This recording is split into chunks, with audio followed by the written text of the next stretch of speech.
Dawn audio hallucination arc, let's go. That's just, yeah. Fun fact is that audio hallucinations are the most common form of hallucinations. Poggers. Flashing images and touches on heavy topics, take care. You just actually snuck a, menu? Full screen mode. Oh!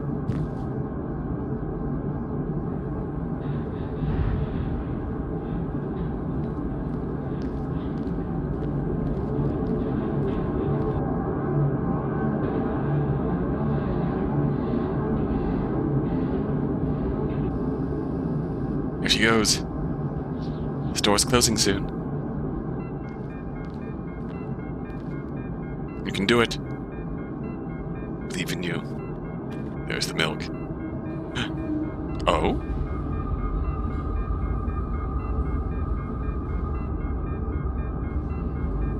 Oh.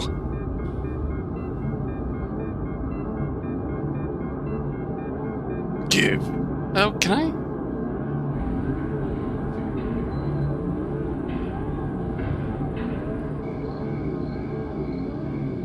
Milk? It won't take much time.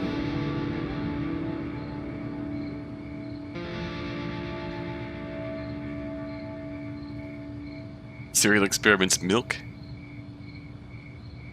Anyway, it's...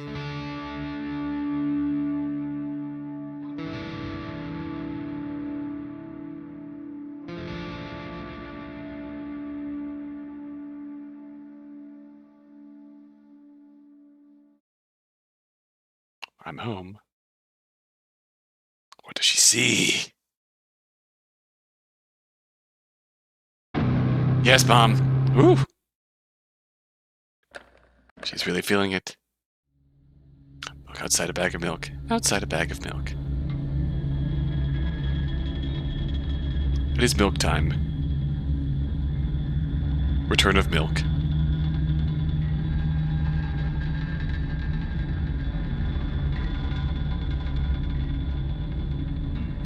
Serial experiments milk. Hello, Nico playing Pizza Tower. Yes.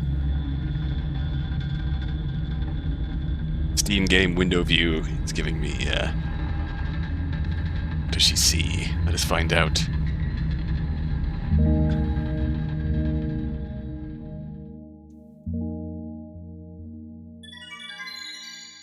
Hello there.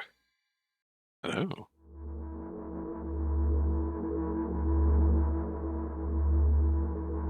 I'm walking to my room, trying not to look around. Playful shadows dance around me here and there. They dash all over the walls, the ceiling. One of those shadows whizzes past me, touching my face ever so slightly. I smile and continue walking, paying it no mind. Sometimes it's so easy to lose self-control and track of time, spinning in a joyful dance. But I'm in a bit of a hurry here. Mom told me to go to bed.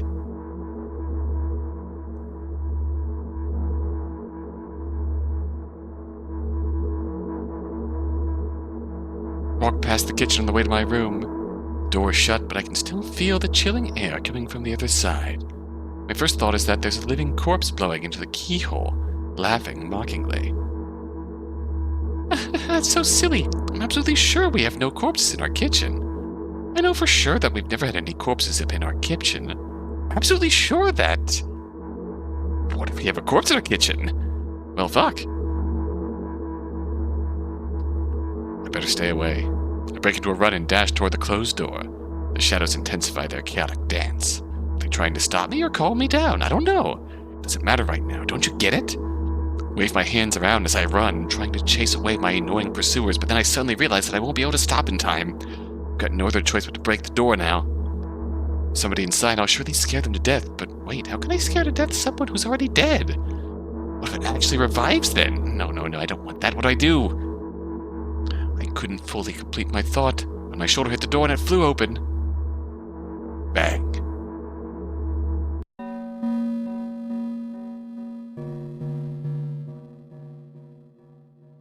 As I expected, there was no living corpse inside. There was a bag of milk I bought today, sitting right in the middle of the table, watching me with its unblinking eyes. I stare back. Nothing happens. The milk has eyes. Although what exactly did I expect? Gratitude?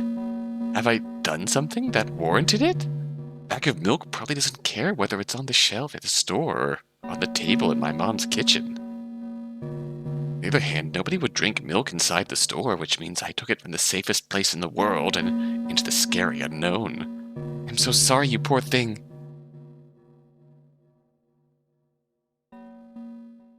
Turn away in shame and leave the room in a hurry. I only bring others trouble. Walk toward my room through a narrow corridor.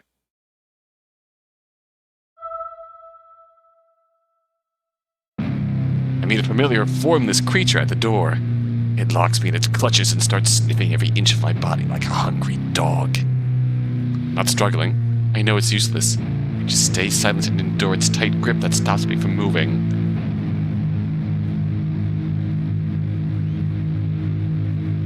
Is this Mom? Hello, Mother. After sniffing me from head to toe, the creature holds out its ugly paws, bearing a single claw, thin and sharp, like a blade. Again? I stare questioningly into the monster's bottomless eye sockets. Don't move. The creature squeezes my hands until my veins start bulging. I just keep staring into the black cavities where its eyes should be, ignoring all pain. I've promised so many times. Stay put. The moment it says that, its claw pierces my arm. I don't feel anything other than the barely discernible crawling under my skin and the ring of tightly sprung sinews. And then the claw injects its venom into me. It hurts! White veil appears in front of my eyes. My fingers cramp and start twitching frantically. I lose control of my body and slowly slide to the floor, just like last time, but... Why? Why do I feel so hot? My blood boiling up. Strong shivers run through my body, paralyzing every single cell. My veins and arteries heat up. Almost bursting from the pressure. I try screaming, but instead of producing words, I vomit thick, milky foam. The creature notices it and throws it itself at me in anger, grabbing me by the throat while keeping the poisonous claw inside my arm. Kill me! Kill me! Hysterical screams resound throughout the corridor. Full of madness, the creature starts scratching my neck. Bright splashes fly everywhere, hitting the walls with a loud sound. I try to imprint where every drop fell in my memory, so I could gather them all later. I need to remember, a new wave of pain washes over me. Everything turns pitch black in an instant.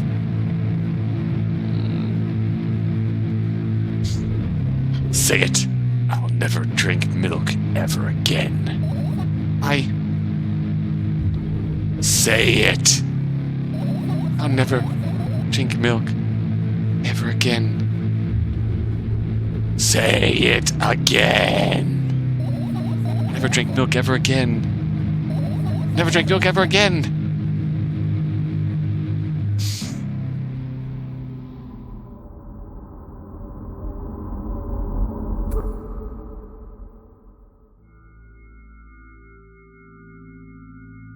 Wait a second, I'm starting to think this series isn't really about milk. Ooh.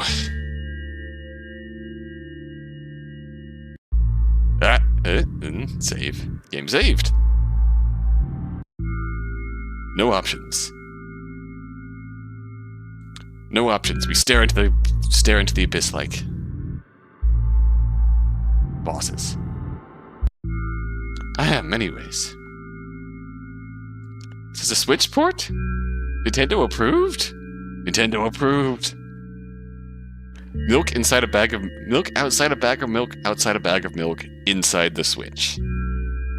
I finally get to my room. I'm so tired of all this fuss. Thankfully, I still feel comfy and warm in my room. Even the weird sounds coming from the outside don't make me anxious at all. Mom told me to go to bed, so to perform all the needed preparations. I've washed my face. Now I'm standing in front of the mirror with a toothbrush in my mouth. Look at my reflection. It shows absolutely no desire to sleep.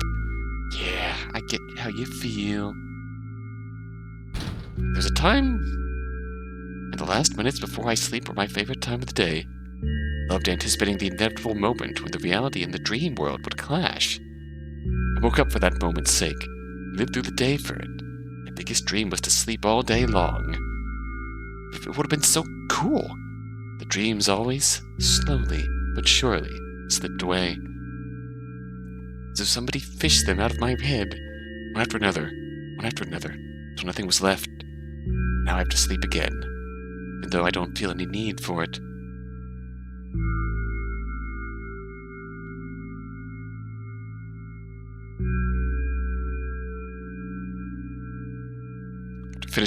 After finishing with my face, I usually reach out for my pills. It's funny.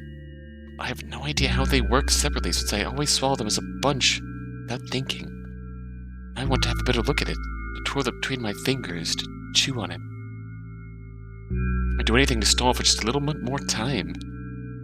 A smooth, protruded red capsule is looking at me. It's covered in a murky, semi-transparent film, but I can still discern its contents. So what do you have inside you? I gently press on the capsule from both sides, and to my surprise, it turns out to be soft and squishy. I press harder, and the capsule pops. Sticky, bright red liquid pours out. Filthy, filthy. The pill flies straight to the waste bin, and I start vigorously washing my hands. No, there's no way I'm drinking that. Next was a flat pill, the same blood red color. There were some letters printed out on it. Oh, I get it. This is the medicine that makes me really sleepy. It's not the type of sleep I want. That's not it at all. It's fake. No, I don't even want to look at it. Pill flies in the waste bin as well. Next half an hour goes by in a similar fashion. I study every pill from all sides, and I find a reason not to swallow it.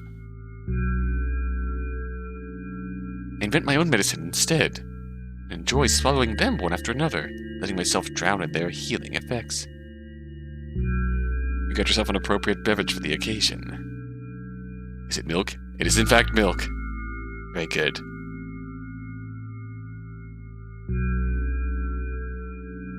But Red, didn't you listen?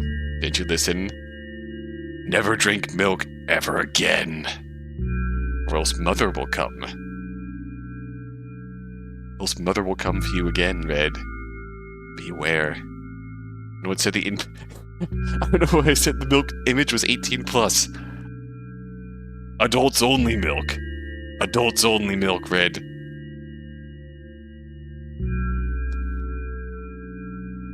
Hey, my neck doesn't hurt anymore. Hey, my hand doesn't hurt anymore. Hey, my head doesn't hurt anymore.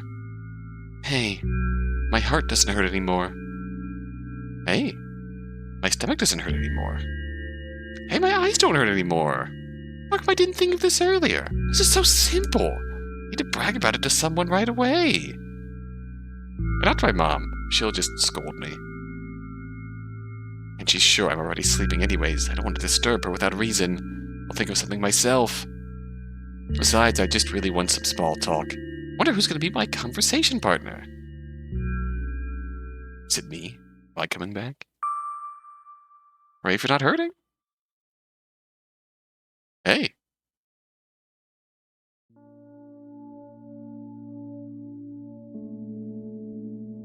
I love this music.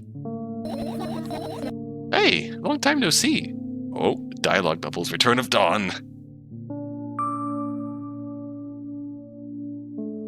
I mean, you know we're only supposed to meet once per day, right? Hasn't even been an hour, dummy. Here you go bullying me again. Aren't you a little bit happy? Not even the slightest bit? You're pretty exhausted after today. Been a long day. I guess you are too. That's not true. Need to go to bed. No, been in control for way too long already. It's my turn now. Alright.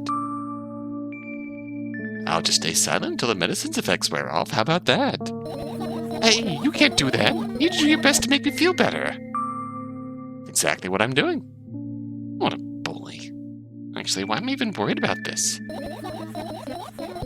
In reality, I don't need you at all. I'm so energetic and I feel great, which means I can do anything. And you can only watch and agonize over your uselessness. Can't can't imagine how angry you are right now. Molding, seething. Just kidding. This is actually quite adorable. What made you so happy all of a sudden? Change the subject? And why would I be sad? Remember yourself a couple hours ago? I don't know what you mean. Stop lying. Nuh-uh, I still don't understand. Cool. Whatever. Cat update, still 2 cats? Excellent. Cat prison. Dark is in cat jail. I believe this is what the professionals call a manic episode. The manic before the depression. Perhaps we have swung back to the, Yes. Whatever. Unlike you, I won't forget that pathetic snotty girl for a long time. Just whines and whines all the time. Don't even try ruining my mood. I want to have fun while we're together, alright? So you're the one calling the shots now. Yeah. Well, let's see how long it can last. We'll see. Yeah. Am I really that pathetic? Say something! I feel tears streaming down my cheeks, hanging from my chin and then falling on my clothes, burning holes in them. That was fast, but not unexpected. Hey, at least I tried! Wash your face, then we'll decide what to do with you. Ooh.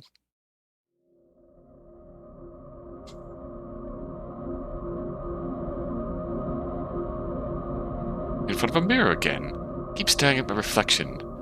Trying not to get distracted by the sneery looks the walls are giving me.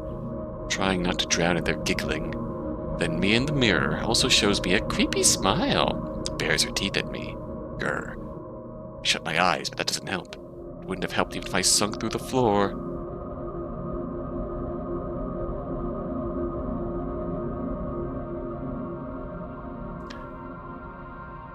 I start counting in my mind. 2 squared, 2 by 2 squared, a square squared, a square pyramid squared, a pyramid structure cubed, a pyramidal structure hypercubed, hypercubed. This girl needs much help keeping herself together, and it seems Mom isn't quite enough. Assuming I'm reading this right, she's benign, just gave her a hug and sedative after she ingested something poisonous. It's possibly between... I read it's Mom checking the girl for self-harm marks. Possibly some combination of the both between Red and Freya. Examining the arm. Yeah, it's some kind of sedative or some kind of, like, EpiPen. No, that's not. That'd be more immediate need. After ingesting something poisonous. Along the lines of ingesting something not poisonous, but that's something that she's been knowingly allergic to. Dawn, you're so mean. Yes, this is me. I am Dawn. I feel better, but my head is splitting apart now. Sorry for being rude. It's not your fault. See, there, I apologize, Lilac. It's never your fault. Fine, you can keep on blaming yourself, but don't overdo it. I don't know why, but I thought I'd be able to take control. I was almost ready to. I was sure I'd be able to change something. After all, I was able to buy milk, you know? Yeah, you ought to know how challenging it was.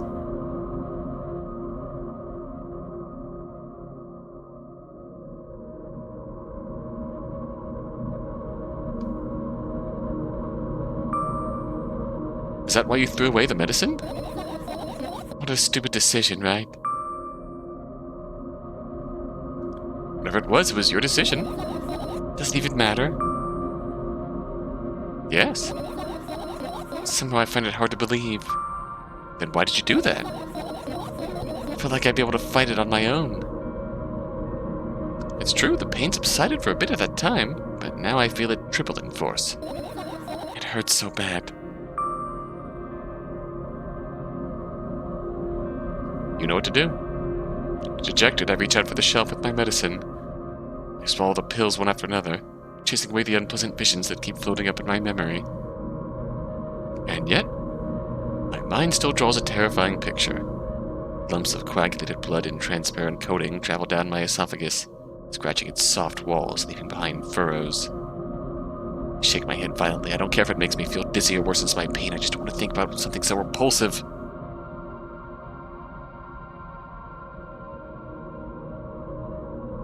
Mental health is just kind of like that, slipping and sliding. Occasionally you're riding high. You feel it. Feels like things are going right. Then one thing can just hit you right in the gut and send you right back down. The exact feeling. I feel like you can take control and change something and make something different, and you just punched in the gut and it's deflating. That feeling when you hate the side effects of the meds but you have to keep taking them. Oh, yes. You still haven't changed. What do you mean? You're afraid of being alone. This worries you much more than the pain. Yeah, I guess. I toss the last pill into the air and catch it with my mouth. Well done.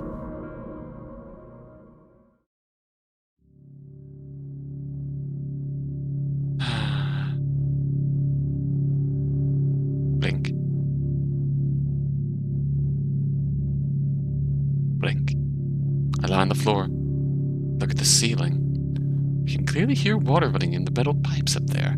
Hear the cracking of concrete blocks that will someday surely fall on my head. But I'm not afraid of that at all. I can't imagine my death coming from above. Rather, it's rearing its claws from somewhere below, waiting for me to lose focus.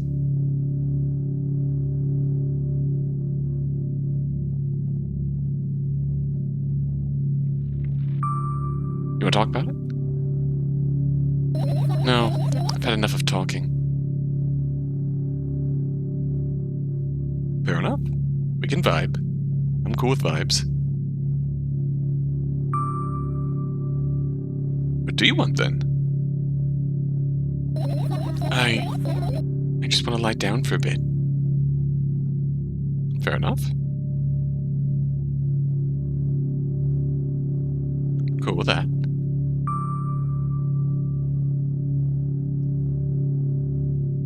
If the ceiling is bound to collapse, it won't be today. Can you stay silent, please? I need to get my thoughts in order. Sorry. Exploded. Yep. My bad. I'll just be right here being quiet. Nothing to see here. Just me and you. We're lying down, staring at the ceiling. Not just me. I carefully extract my thoughts that are yet to be fully formed from my head and lay them out on the ceiling in orderly rows. Now it's my corkboard. After seeing the whole picture, I switch them from one place to another, pile them on top of each other, scatter them around. At the end, I throw them off with my hand, annoyed, and start over. Can't do it. You can always imagine your thoughts are as small as something small and swarming, like cockroaches. I hate cockroaches. Can I make them fireflies? I don't mind either way. Fireflies? Ooh.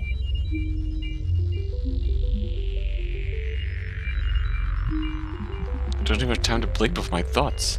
They're fireflies now. They start whirling all over the ceiling of their own accord, forming whimsical patterns. You can only observe them and wait for the right moment. Can you even believe your eyes? If 10 million fireflies are put straight in a bag of milk.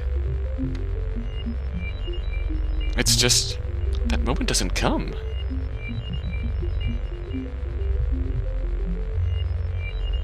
The mocking sounds of flapping wings coming from the ceiling makes me start losing my patience. Enough! I hate you! Fucking fireflies?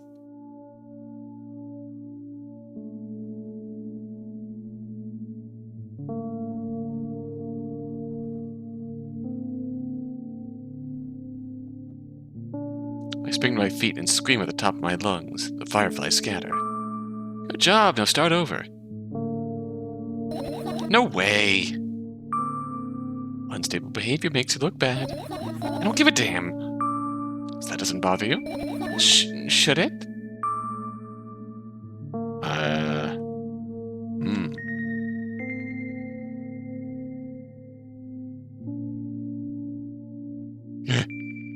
I like to make myself believe that planet Earth spins slowly. Or the alternative lyric. I like to make myself believe that milk flows slowly. This is very different because it doesn't. It feels like its own engine of sorts. Definitely not a typical visual novel engine. It's its own save. No backlog, no mechanics, whatnot. It's a... Yes. What do you want me to do then? I don't know, it's up to you. You're at it again. What do you mean? Never mind. I've changed my mind anyways. Please don't stay silent for this long anymore. I'm having a hard time without your help. Fine. Raise my eyes to look at the ceiling once more. Sadly, all my fireflies seem to be hiding somewhere. I need to find them. Glance around the room. There are too many places for a creature as small as a firefly to hide here. They could be anywhere. We're in adventure mode now. Suddenly I hear a deafening rumble. The clock just hit midnight. It's so late already, but I can't go to bed right now. You help me? Please tell me you'll help me. Come on, stop bullying me. You promised to talk to me. What were you thinking while lying on the floor? Huh? What do you mean? You should know it better than anyone else. What's the thing? I have no idea. This is weird. Will you tell me? Ooh!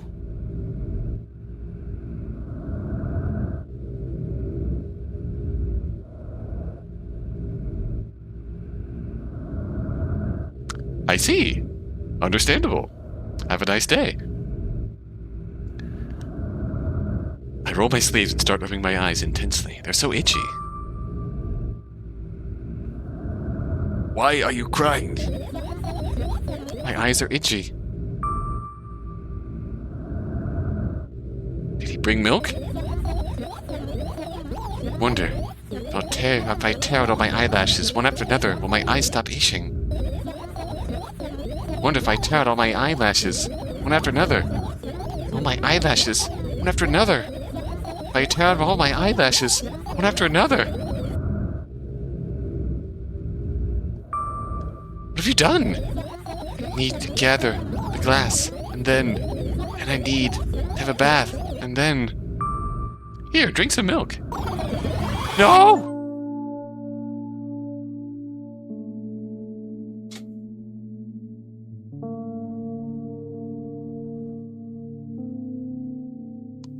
Milk. Milk! Milk. That was, Are you feeling the O's? We are feeling the O's. We are feeling the O's when the mania doesn't last forever. We've experienced the first death. That is, yeah.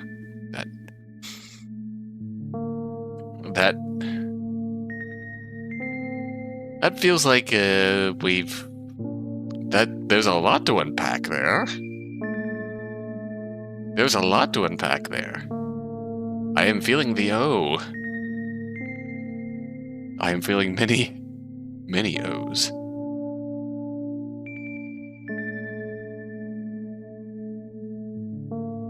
Eyes itching, crying. It could be, legitimate reaction, something that's bringing her to tears, could be, hell, allergic reaction. Like whatever prompting milk. Milk. My mom says don't drink milk ever again. Why? Track this again down and Manji, you are in time for. It is. We got the milk. We got the milk. Red is drinking the milk. Red got the adults only milk somehow, and now we are. This one isn't milk outside a bag of milk. This is milk outside a bag of milk. This is milk outside a bag of milk. We got the milk inside the bag of milk, inside the bag of milk. We brought the milk home, and now it's time for bed. And now we are really feeling it. I stand in the middle of the room, my mouth agape, gasping for air. I think I just experienced death. Don't know any other way to explain what happened. Well, that was surely something. Cue the sitcom laugh track. Will you tell me or not? About what? Let's look for the fireflies instead. You're acting weird. Help me instead of running your mouth. I already had enough adventures before bed. I need to gather my thoughts quickly and go to bed. My thoughts are hiding from me. Hee hee. To be honest, I have no idea where to look for them. Me neither. Guess we'll have to tear this whole place apart. No, no, no, and no. If I make even the smallest of messes here, I'll feel really bad. All the things should stay in their places, and that's it. Why? Say no more. Say no more. Understandable. You don't have to tell me if you don't want to. I don't, and I won't. Alright then. You need to find a bunch of junk, a bunch of tiny insects inside a mountain of junk without moving anything even an inch. Yes. My oh my. I have an idea. Last time, becoming a visual novel character helped me achieve my goal. Now I want to become a point-and-click adventure game character. You know, those games have moments where you just look at different objects and something inevitably happens. It sounds so fun. What about the things you use regularly? Do you refuse to touch them as well? It would make it even more interesting. This is so childish. And want to know what's the best part? You'll be the one doing it. Oh no. Oh yes. I start panicking as soon as I get in a multiple choice situation. I'll just keep changing my mind and end up crying and running away. Do you want that to happen? Such a handful.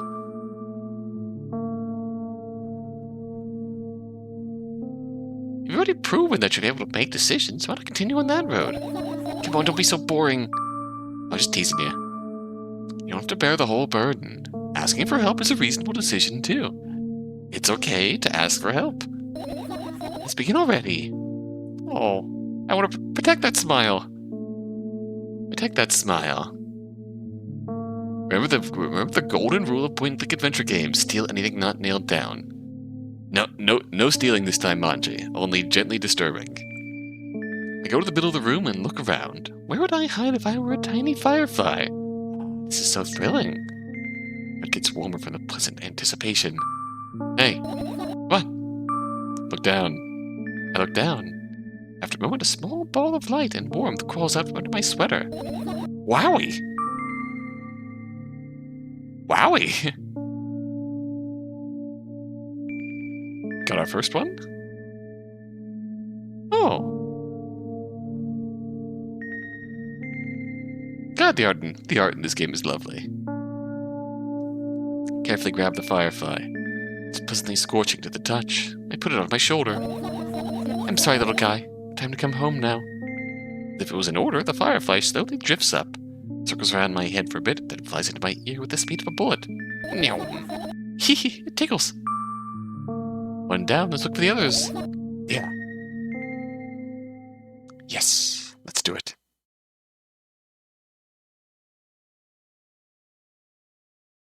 Away. All right. Oh! Don't touch that. Alarm clock?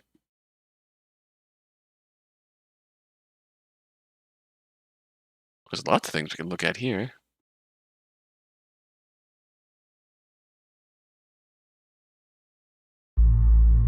They go. Right.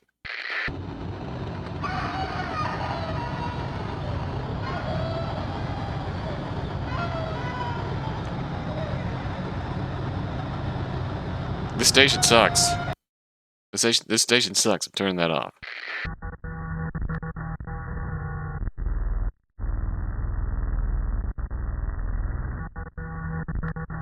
Okay, that station's a little better, but still... Shush. Fan?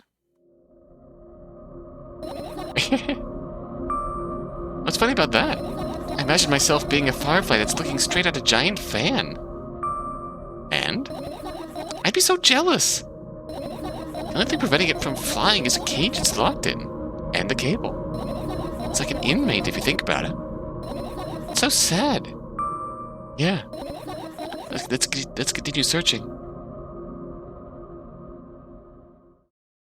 What's here?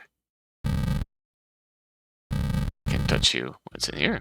I get close to the waste bin and look inside it with curiosity. Where's the oldies?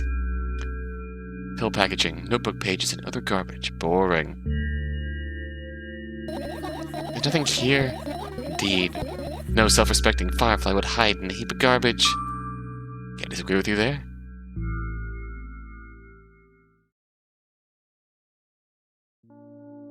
Wash your teeth. Turned my eyes toward an inconspicuous shelf near the mirror. There's a glass with a toothbrush sitting on it, and a small towel is hanging nearby. What a wonderful sight!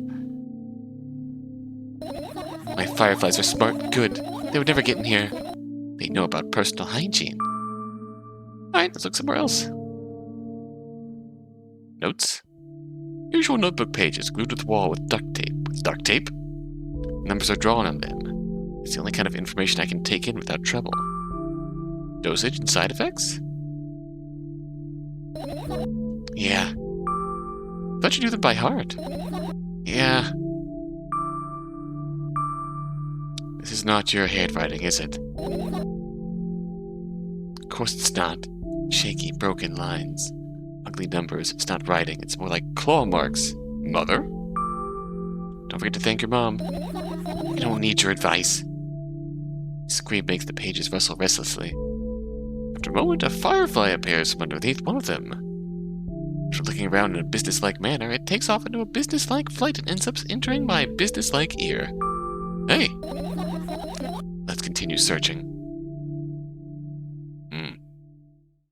She is not amused by that. With a mound of pills, it makes me feel dizzy. I don't want to think about it. I don't. What's wrong? I almost skipped my dose for today. Reckless, I could have died. Hey, calm down. You already fixed that. Yes, because you ordered me to.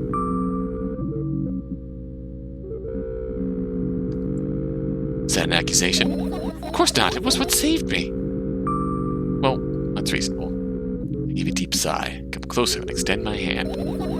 Wow, it's so warm. But when those words leave my lips, one of the bottles overturns. Pills rain down from it, along with them. A firefly! Hooray! After circling above my head a couple of times, that firefly finally lands in my palm. The firefly rushes up my arm. Upon reaching my shoulder, crawls straight into my ear. My mind becomes a little clearer.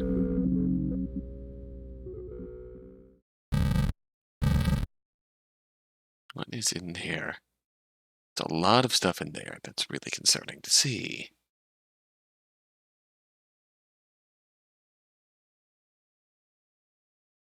Bed. This is my sleeping bag. It's soft and warm. I'm sure that no living creature would be able to resist the temptation to spend a minute or two inside. They want to dig deep into it with a couple of favorite items, close their eyes, and then...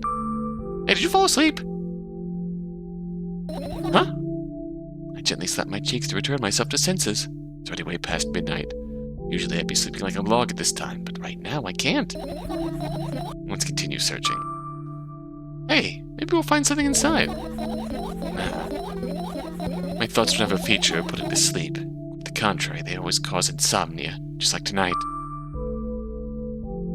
What? Said, searching curious, meaningless. Fair enough, I'm sorry. This is my sketchbook. Half of its pages are blank, which means it'll still be good for a couple of years. You draw that rarely? Why? Isn't that obvious? If I run out of pages, I'll have to buy a new sketchbook. I can't get to the stationery store on foot. I'll have to take the bus. And the bus is an endeavor you're probably not quite ready for yet. Do you even realize what kind of nightmare that could turn into? If you can ask your mom to buy you one? Buy what? Ask whom? Can you even form coherent sentences? Don't play dumb. Ask your mom to buy you a notebook instead. Instead? So we to perform a string of actions, but you're also telling me to do one instead of an...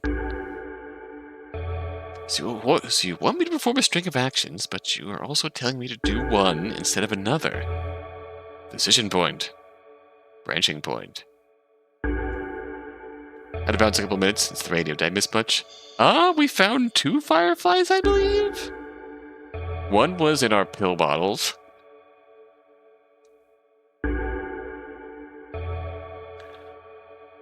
Like, we accidentally overturned a medicine bottle and got a firefly. And we found another hiding underneath the notes on the wall,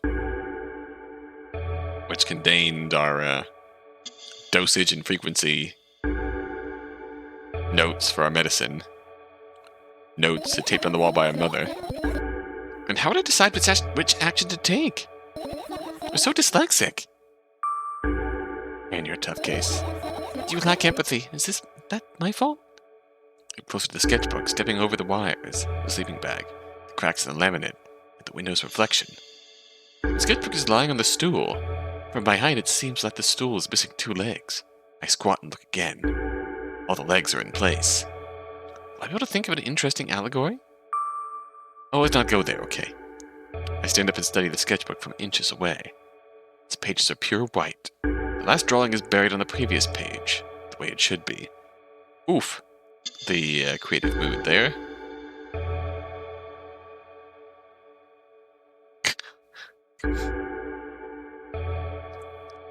We shift to a timeline.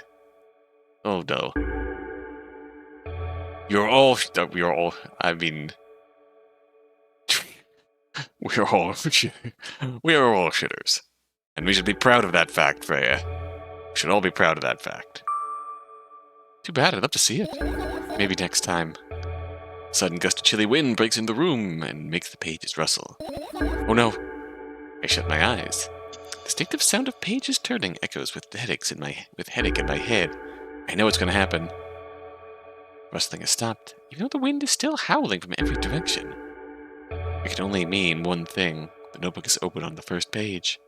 If I wait a little longer, the wind will close it. I won't have to look. If I wait a little longer. I wait. Open your eyes. No. It's okay, just do it. No way. I know you're lying. Calm down. No. Calm down. No. Calm down. No. Calm down. No. Calm down. Calm down. Calm down. Fine. I open my eyes with utmost caution. The notebook is still open in the middle. No drawings. No nothing. The pages are still pure white. Did I imagine it? I don't know. Did you? You're the smart one here. You tell me. Next time, don't close your eyes. What did you...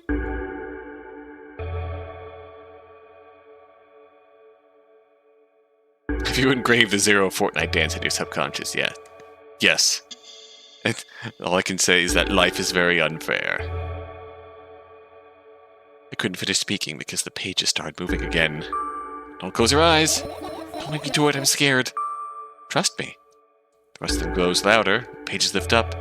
You can almost see the outlines of drawings on previous pages. No way! Everything that's in the past should stay in the past. You couldn't convince me. That's it. I'm closing my eyes. Look there! A barely visible light seeps through the pages. With every new gust, it becomes brighter and brighter. A firefly! The wind immediately stops. For a moment, the world sinks into perfect silence, but only for a moment. The buzz that has always been haunting me fills the surroundings, but doesn't matter now. Oh, goodness gracious, little boy, you made me so scared. Firefly blinks, flies up in and enters my ear, buzzing loudly all the way. Spend some time looking for the perfect spot in my head, but then its buzzing dies down. Whew. Are you okay? We're running short on time, so let's continue searching. Oh, we can finish searching.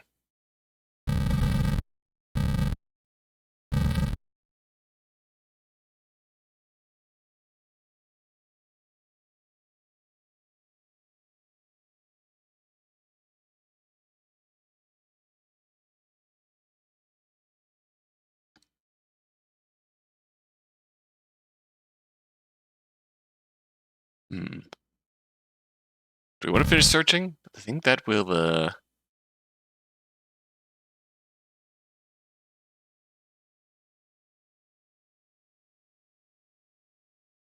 think we just... I get the mechanic here. And it's that, still keep going, though.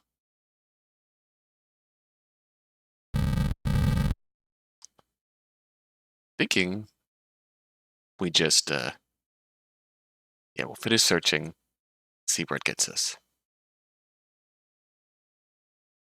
I managed to gather my thoughts, but something still worries me. On the other hand, I wasn't supposed to be happy anyways. If I recall, there's like 5 endings based on some choices and how many fireflies you gather and which ones you gather and whatnot. So we're going to be doing a lot of replaying here. Something still worries me. On the other hand, I wasn't supposed to be happy anyways. Why not? If I lose something and then find it, just going back to the starting point. No changes at all. A zero sum. Happiness is always about being positive, right? You shouldn't think too much. It hurts you. I want to sleep. Why don't you get some fresh air before sleeping? What do you mean? I'll go to the balcony, breathe in some air. Some of those words triggered a panic attack in me. I subconsciously step away from the balcony. I don't think it's a good idea. Why? This may sound silly, but I feel like someone is watching me. Alright, let's stay here. Yeah. What are you gonna do? What's with this silly question? I'm gonna sleep, of course. Maybe that tomorrow will only come after a year or a decade. Imagining myself to be outside of my mortal shell, but at the same time still being me. Ridiculous like milk outside a bag of milk. And yet... You don't have to talk out loud for me to understand that you're worried about me. I know that already. I also know that our time is running short. You won't take another pill. Of course not. In fact, I won't take it tomorrow either. The day after tomorrow. And never ever. That's goodbye then. No. I have one more small favor to ask. A really, really small one.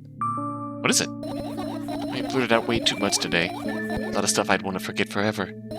I don't blame you, but was it really necessary? You'll see tomorrow. No, I won't be able to sleep like this. Fine, what's the favor? I nervously scratch my wrists and bite on my lower lip. Wait a minute. You're afraid to tell me? Yes! I'm also scared that something bad might happen if I tell you. I'm also scared that when something bad happens, something way worse will happen. Stop, I get it already. Still, I won't leave you alone until you tell me. Bully. That's me. No, you.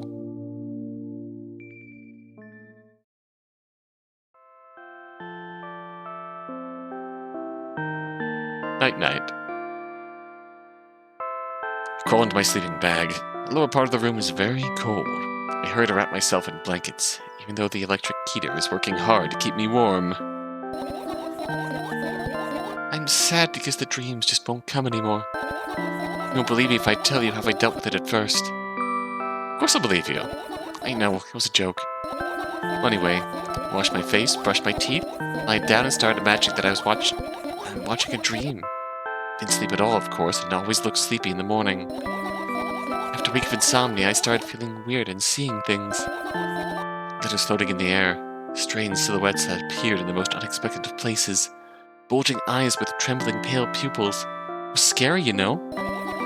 Then one day I almost died. I just collapsed in the middle of the room and couldn't move for a while. And then silhouettes, letters, and eyes were hanging over me and hissing. It was horrible.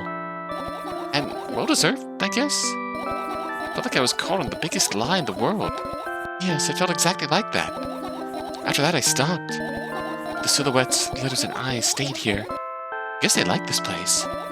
They always follow in my wake, peeping at me. I'm kind of scared of them and can't even argue with them. Not today. Today. Well, Still too scared to tell me? Of course, they're still listening, you know. Use your hands. All right. I start chaotically twirling my fingers with enthusiasm, forming complex shapes. You want me to tell you a bedtime story? Shh! I was trying so hard here. Don't get it? They'll hear you. Relax, nobody can hear you. So, what do you say? I'd be happy to, but I have no idea how to tell them. Oh, it's incredibly easy. Just talk about something without stopping. Sounds silly, but it's not. And meaningless. I don't know what you're talking about. I know enough to realize that we'll just end up wasting time. Let's focus on something really important. Boring. Fine. Close your eyes.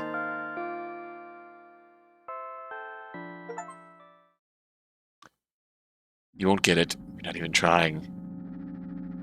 That looks familiar. Wake up on a wooden bench. In front of me lies a narrow, dimly lit alley. An awfully familiar road. Where could I have seen it? Finally. This aesthetic looks familiar, doesn't it? I hear a voice coming from the side. I turn around and see a boy with a weird expression on his face. You're late. Who are you? The boy blinks in bewilderment. We're not going anywhere like this. Try again. And he takes a very deep breath. You are late. I stare at him, confused. He stares back, also confused. Sorry? The boy nods, satisfied. See? Much better. Do you have a name? My name's Tresca. Give the rat an evaluating look. He's so young, yet already coming at me with questions like that. Boy's here. None of your business. Besides, will anyone tell me what I'm doing here? Hey, that's rude. It's not like there's somebody else here besides me. Haven't they told you anything? I know all there is to know, for one. About what? You're obligated to escort me to the store. Jessica says that and strikes a victory pose. No way I'm doing that. You do understand that refusal is futile? Well, aren't you full of yourself? I'm serious. I'm not the one who decided that. Do you think I'm delighted with your company? He's weird. Constantly shifting between happiness, sadness, loudness, and silence. He's a wacko, and his name is stupid. We're going or what? You can go, and I need to think. I'd be happy to, but I don't know the way. Tresca puts on a cutting smile.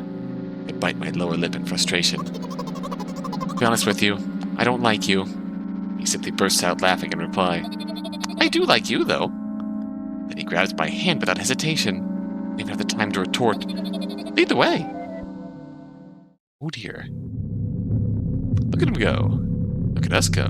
Our trip to the store went fine, if not for the fact that Tresca was walking way faster than me. On the other hand, at times he stopped abruptly and went backwards, studying the ground underneath his feet. In the end, the trip took a lot longer than it should. Doesn't this seem familiar? Weren't we, mentally struggling with retracing our steps in the first game?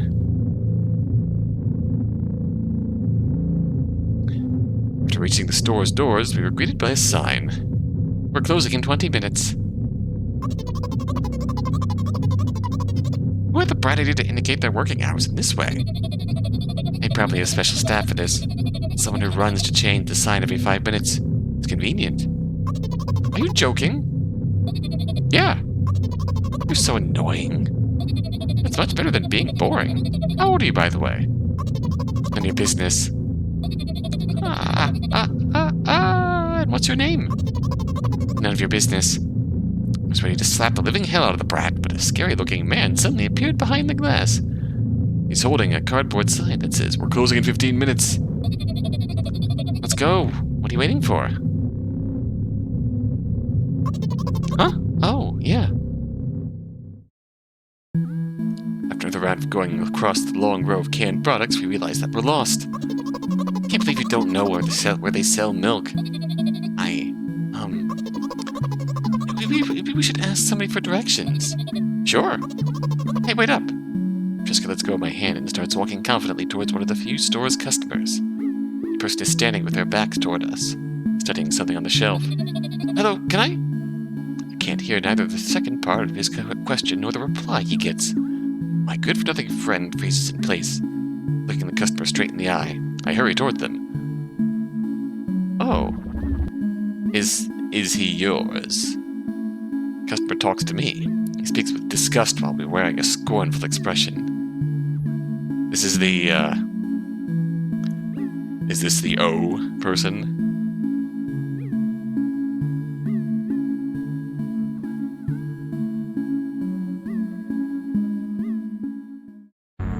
Oh!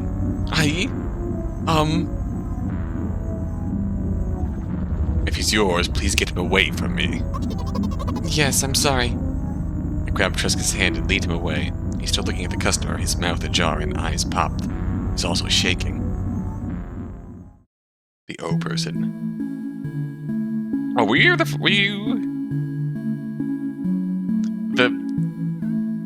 from Milk Inside a Bag of Milk?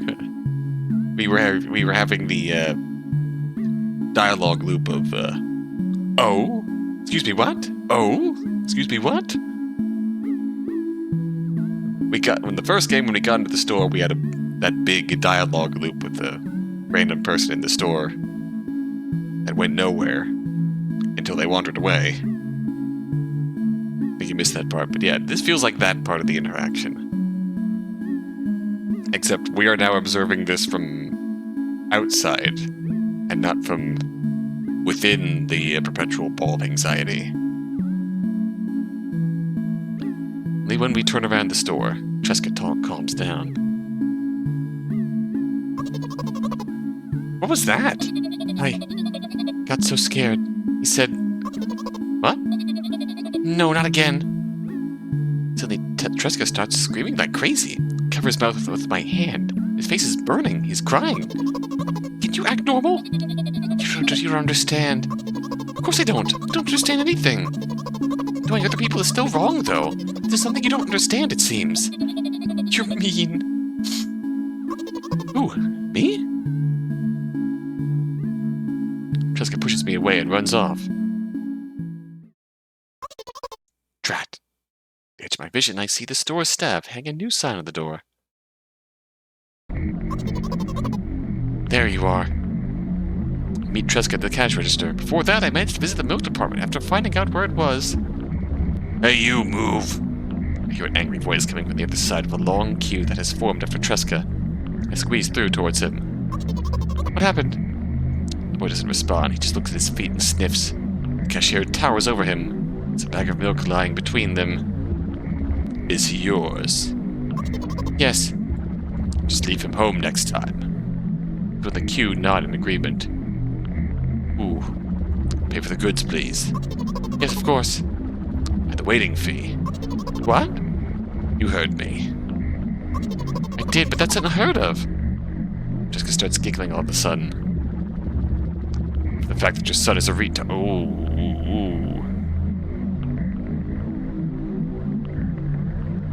Things are getting serious at the 7-Eleven. But you heard me. You know what? Fit of rage, I throw a banknote to the cashier, of much higher value than needed, even counting in all the stupid fees. Then grab a bag of milk and turn around on my heels. We're leaving, Tresca. Fuck these assholes. We spend the whole trip back in silence. At some point, we end up turning right toward a gas station. There, Tresca finally breaks his silence. Do you like ice cream? No. Okay. Look at the boy's face. A light flickers in his eyes for a brief moment, and then goes out. You know, turns away from the path and walks straight toward the highway with determination. He stared at his back, confused. Oh? It seems like you're not helping me at all. New, playful light flickers in Tresca's eyes.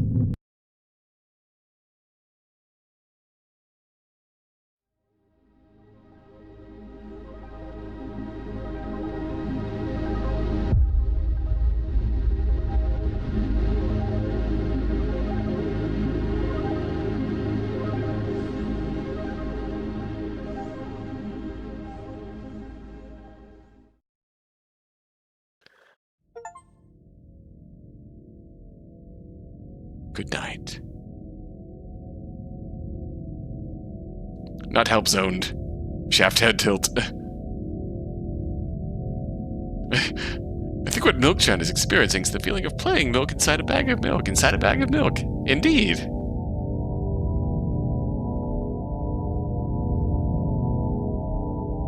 Milkchan is experiencing our playthrough.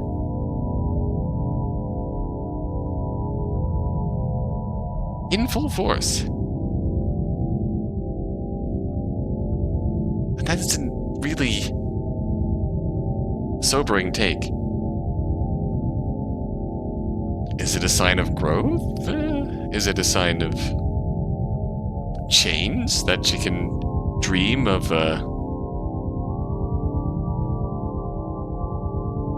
perhaps a startlingly real dream of what it might have been like being the imaginary friend guiding her through her journey of milk. Feels an entirely depreciating thing, putting herself in our position. And she did end up getting the bad ending, too. Looks like Milkchan did not help as much as we thought. That's one ending.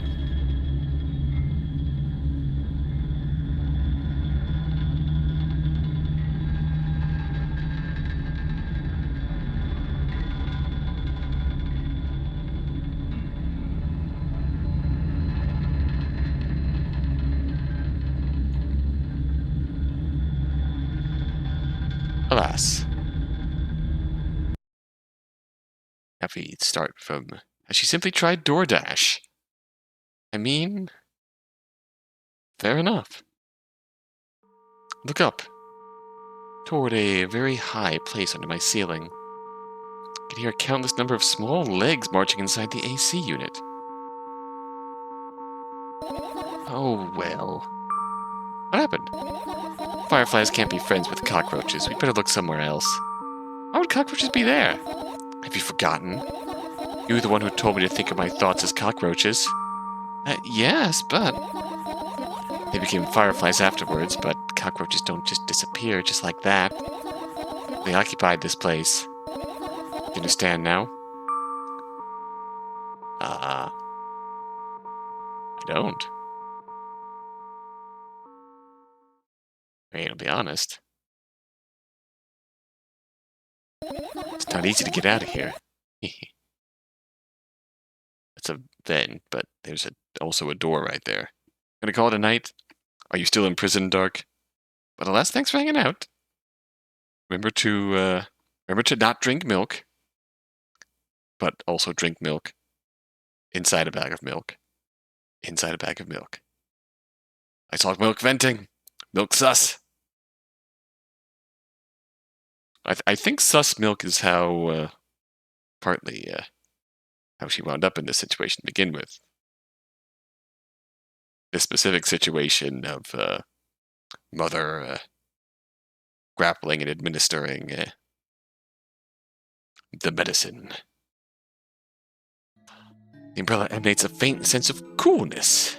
No wonder, it's the only thing that defends me against the thunderclouds that gather under my ceiling. It's such a blessing that it can do it without my help. Still, a firefly won't hide in a place like that. We'll catch a cold and be unable to fly. You don't want to check it? Why? I'm sure you won't find anything there. Fair enough. Anything in here? I doubt it. All the compartments are locked. What if? I don't even want to think about what's inside. Who knows what I'll end up imagining. Fair enough. Vines? Right. Insects enjoy pollinating the flowers and stuff like that. Yeah, I guess. I get close to the flower shelf. I sniff around. The leaves smell of dust and cardboard. And death. Now those plants are long dead, right? I'm not sure a dead plant would be able to attract any insects. Well, we kind of don't have a choice here, you know. Still, you're right. Let's continue searching. Why don't you just throw them out? Weren't you listening to me at all?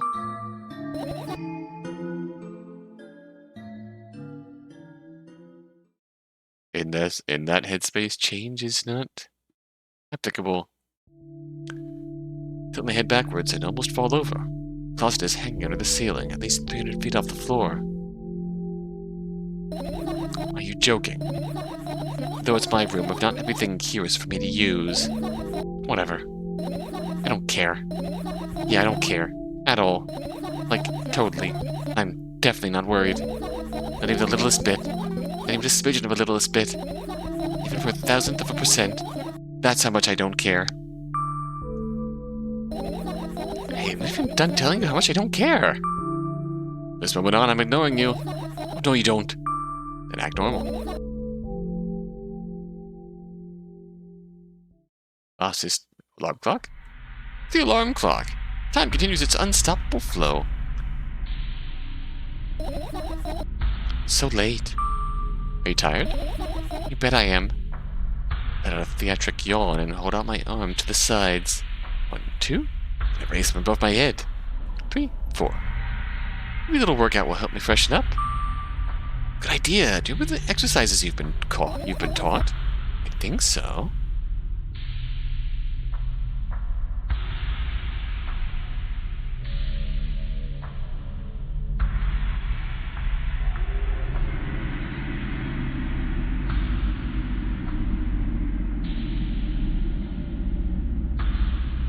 Take a hesitant stance. When was it? Heels together, toes apart? Whatever, I'll go with that. Count down 5 minutes. Fine. You have a clock right in front of you, though. Can't look at its hands for too long. First, I feel like they start moving in the wrong direction. Then they disappeared altogether. Then things always get messy. Last time I saw a pair of eyes on a clock face. And also, I used to hear voices back in the day. They pleaded for help, I think? What a mess. Truly a mess. It's a mess, right? A mess. Well, are you counting down? My god, finally. What do you mean? Trying to get through to you for half an hour. Huh? Forget it. Do you see the firefly? No. Let's continue searching then. God, that is that is a painful mood.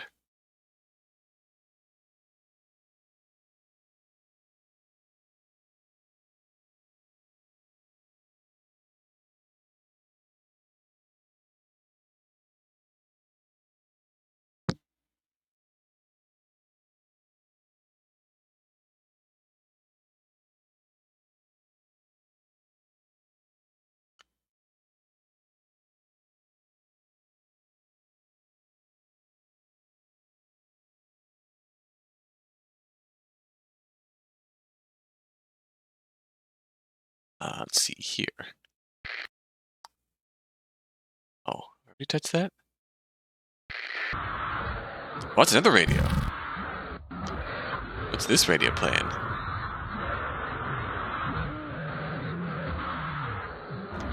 That channel also sucks. I'm good. What is it?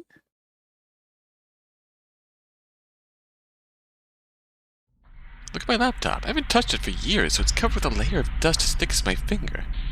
Bizarre item. I fear it. Why? It's a long and boring story. Wonderful. Tell me about it. I insist. I remember how it appeared in my room. My parents probably brought it here because they couldn't find a better place for it. They didn't prohibit me from using it. On the other hand, they encouraged me to do so. Sure, I've spent my whole days in front of the screen. Games, drawing, engineering, calculator, 3D modeling. So much fun stuff to do. You had amusing hobbies. Yeah, I did before entering the web. Maybe you're right, Red. Maybe this is lane adjacent. Imagine this. You're a hamster that lives underground. You have everything for comfortable living. Did you imagine?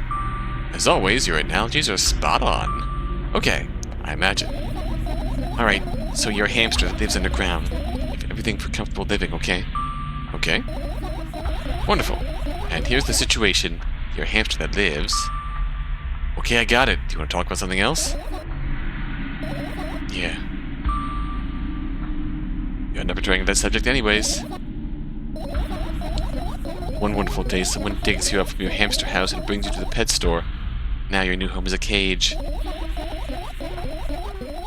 It's way more comfortable and warm compared to the underground.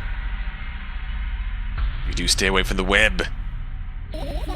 Most important part, you have a lot of neighbors here. Their cages are identical to yours. Their hamsters look identical to you too. That means you're all the same. Apart from the fact that they were born at that shop. You'll ask, what does that indicate? I'll tell you, nothing at all. I forgot what I was talking about. Gosh. Okay, let's start over. This time try to avoid stupid hamster analogies. You know I'm not at fault here. So, I have a lot of friends online. Tens. Hundreds of them. Impossible to count. Is it impossible, though? I had exactly 317 of them. Although I guess nobody counts the exact number of hamsters when they walk into a pet shop. Hey, don't get distracted. Oh, right.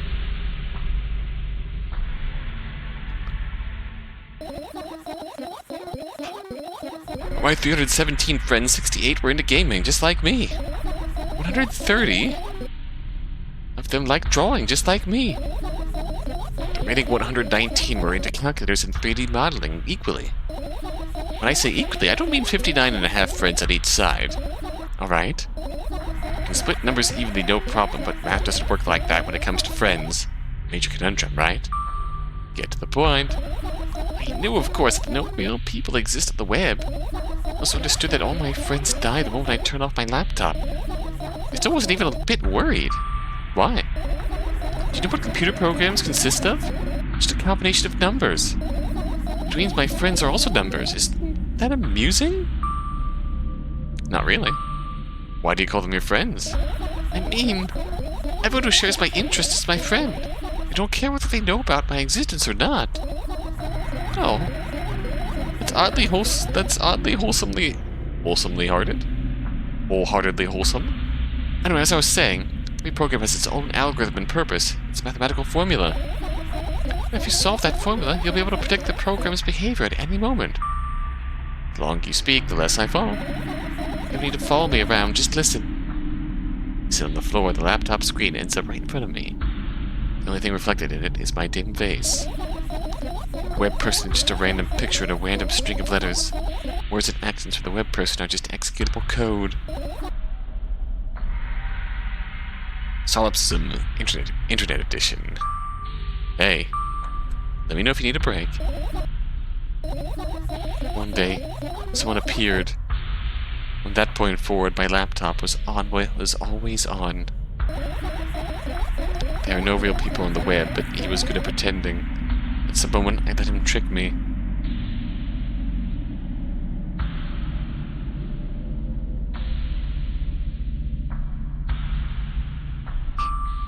Hey, look! Huh? Suddenly a firefly slowly crawls out of the laptop's vent grill. Reach for it. It's on top of my palm, blinking all the while. I think it's trying to say something. I can see that myself, if only I knew what. It's like a cipher. Don't you want to crack it? I changed my mind. I have absolutely no desire to find out what it wants to say. Firefly stops glowing for a moment after that. And it starts glowing again, as if coming back to its senses. Sometime it thinks about the further course of actions, then flies up and dashes into my ear. Let's continue searching. What about your story? Must be mad at me for interrupting you. I'm sorry. If you do everything right, I'll finish my story. Maybe. You promise? I promise. And if you forget? Remind me, with the code word, for example. Please forget it because I won't. What code word? Think of one later. For now, let's keep searching for my fireflies. Can't come back to you. We can come back here.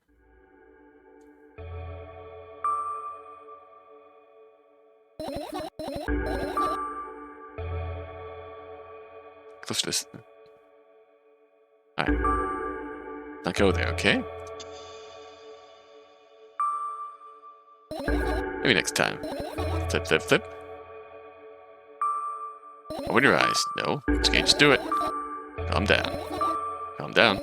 Calm down. Calm down. Calm down. Calm down. Calm down. Oh no, did you? You smart one here, you tell me. Alright.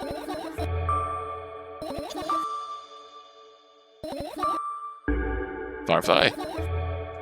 Firefly obtained. You okay? We're getting short on time. Let's continue searching. Backpack? Look down. My school bag. Worn down and silly, is almost screaming of its own uselessness.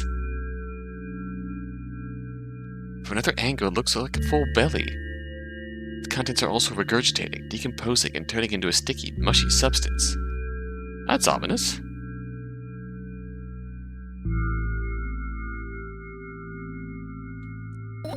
What a cool image. I need to remember this. Totally not cool. Tell me what's inside your bag instead. Nothing special. Mostly just all sorts of books. I'm taking all the pens and notebooks. Not interested in anything else. You used to go to school, didn't you? Yeah, I did. I had a blast all the way. Are you sure you understood my question? Do you think everything in my life should be done in gloom? Well, you're wrong. Right. What'd you like the most there? Well, the rooms were really bright, not like at home. That's it? Don't rush me. Let me remember.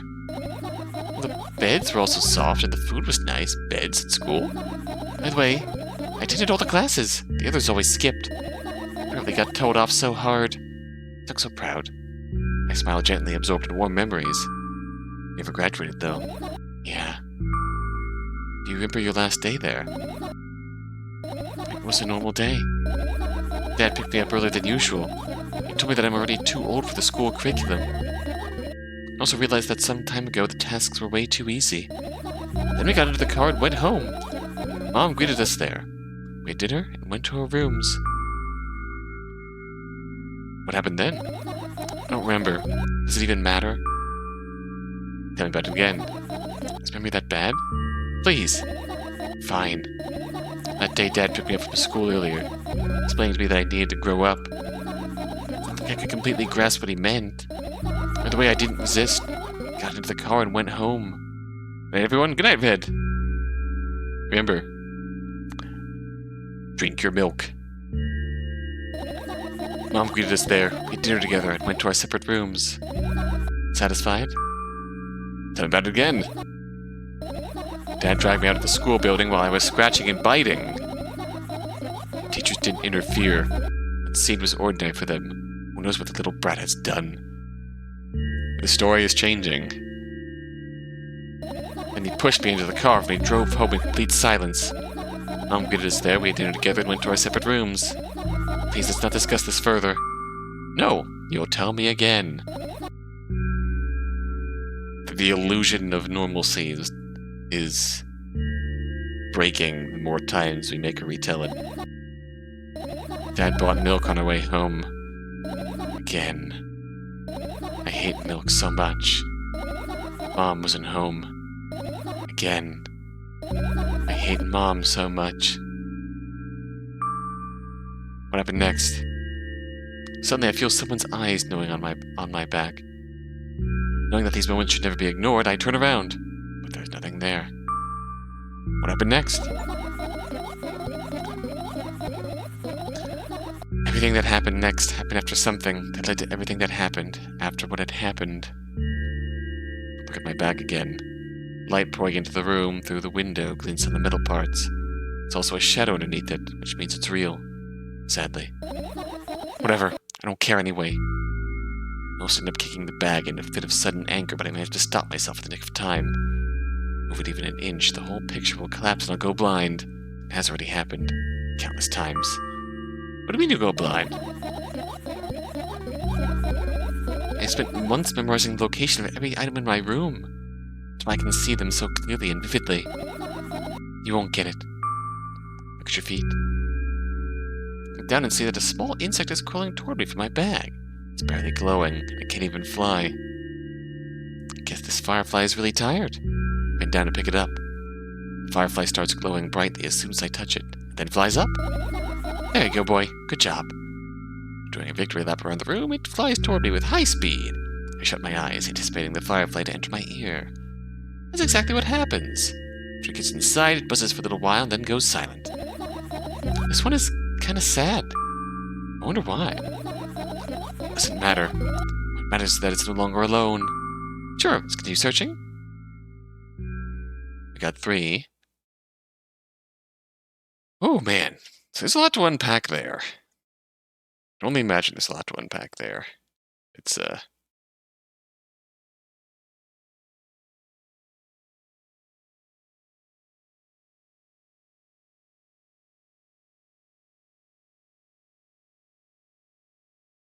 because we have,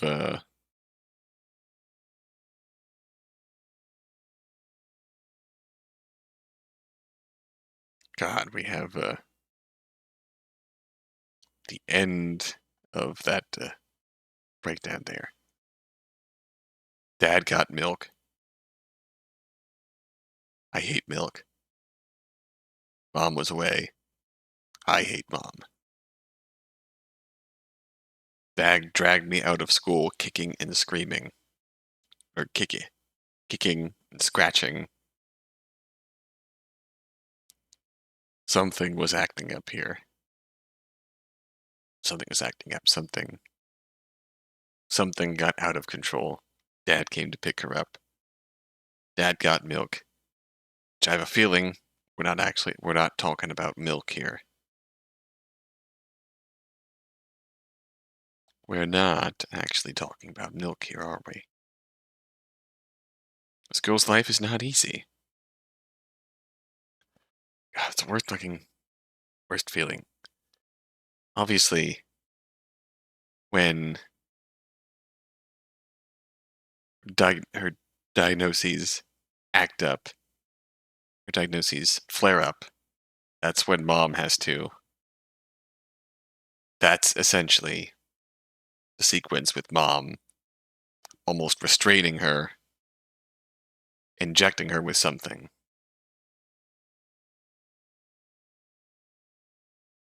And then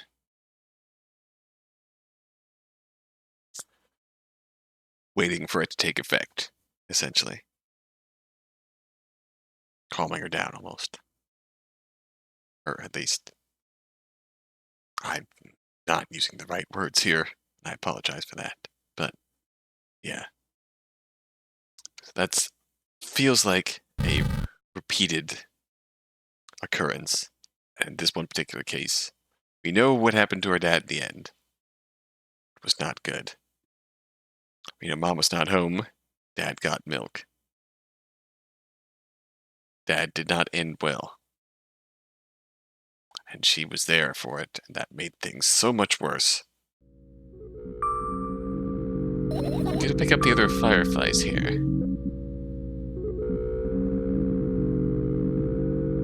We want to be mean.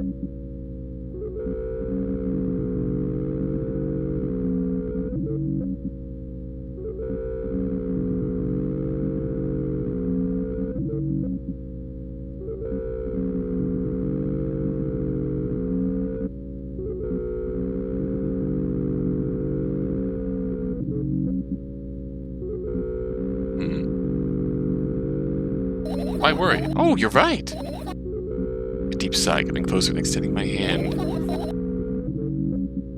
Oh, that skips the sequence. Found a firefly. Dosage and side effects.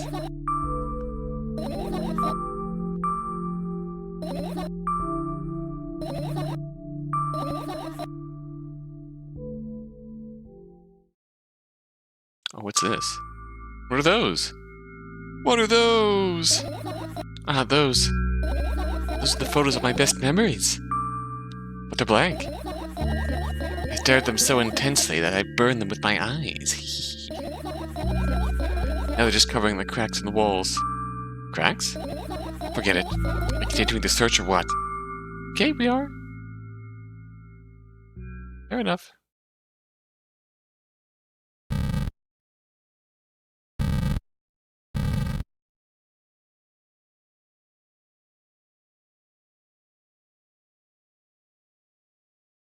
Man.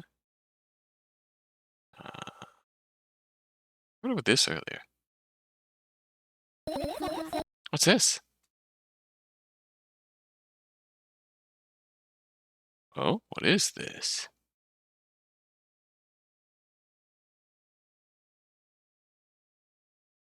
What's this? Are you serious? What's wrong? Just think about it. Why would fireflies be attracted to light? I think they're quite self-sufficient already in that regard. Well, if only if they purposely want to lower their self-esteem.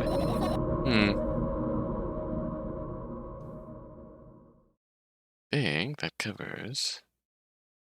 Have you seen that? I've seen that. Trash. Radio up here.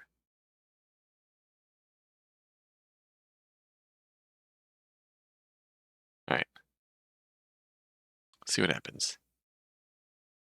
But all the fireflies. Amazing. I guess.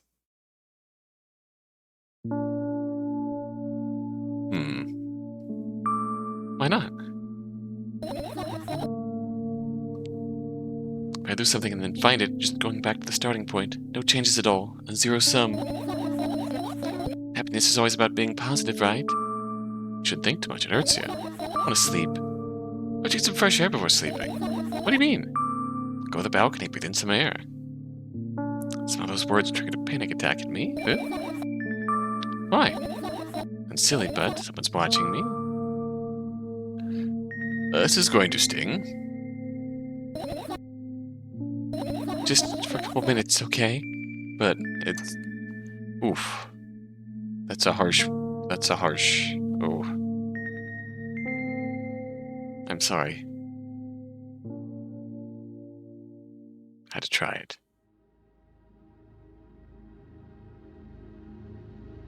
Balcony. It's Panopticon as apartment building. Apartment building looks like a bottomless cooking pot, but instead of soot, it has hundreds of concrete and metal boxes on its walls.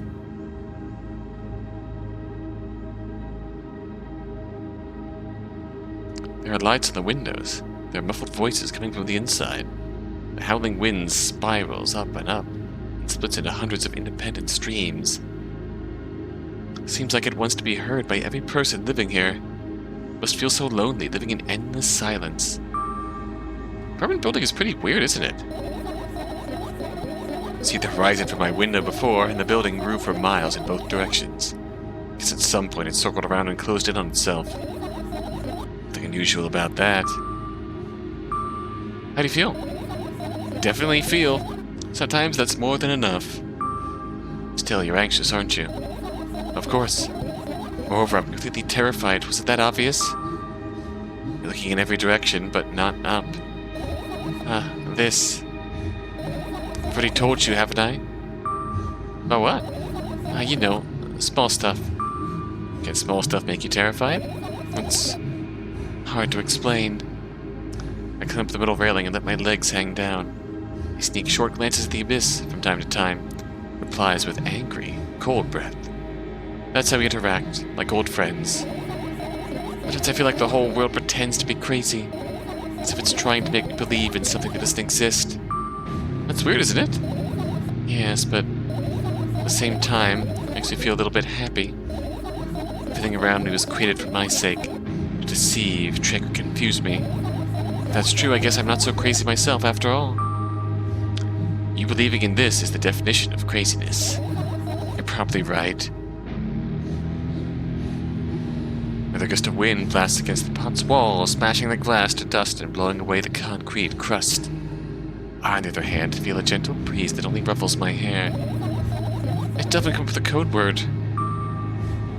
You were the one to remember your promise. You don't need a code word anymore. I don't like when this happens. I want to remember certain things only when I want to. Nonetheless, you made that promise. I'll keep it. But you need to keep in mind that from this moment on, every word will bring me pain. I bend down and imagine falling into the abyss. Exactly 2 minutes before I meet my end. That's oddly specific timing. Oh.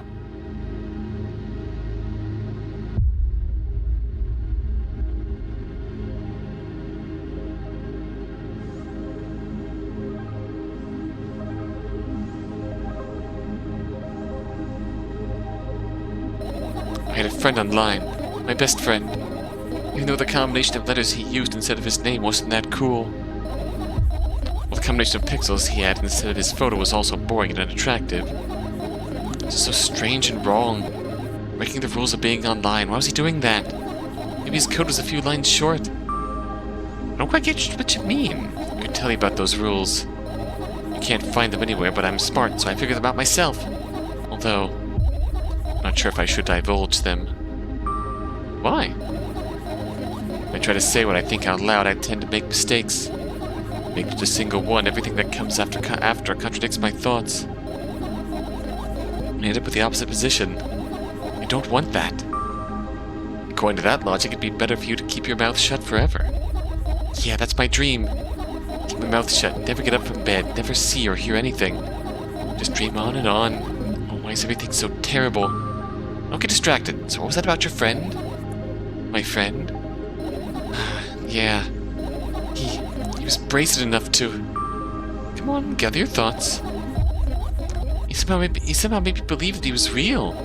He kept describing someone else's life to me in detail, as if it was him. And he expected me to do the same. And I told him everything about myself, without hiding a single thing. I grit my teeth. Wind whips at my face without mercy. It slices my skin into uneven stripes, as if it's a piece of thin cloth. He knew more about me than anyone else in the world. You know what he did? Yes. Setting an army of bots to harass me was probably fun. What's most important, it was a win-win situation. They spawn here and there, small bits of code that are effortless to run. No wonder the algorithm assigns that pattern more often than the others from the list. Text and video generators get to work at the same time. My name surfaces on the web more and more. It's unbearable. Unbearable. Around every corner, every balcony, ceiling, attic, wall, I always feel many pairs of watchful eyes directed at me. And now they watch me from the screens, too. I'll put an end to it. I've decided a long time ago. Oh, maybe I only decided that. Only. My body finally crashed into the ground, smashing into millions of tiny pieces like porcelain. It's my second death for today already. Died again and felt nothing. I'm cold. Let's go back inside. Whew.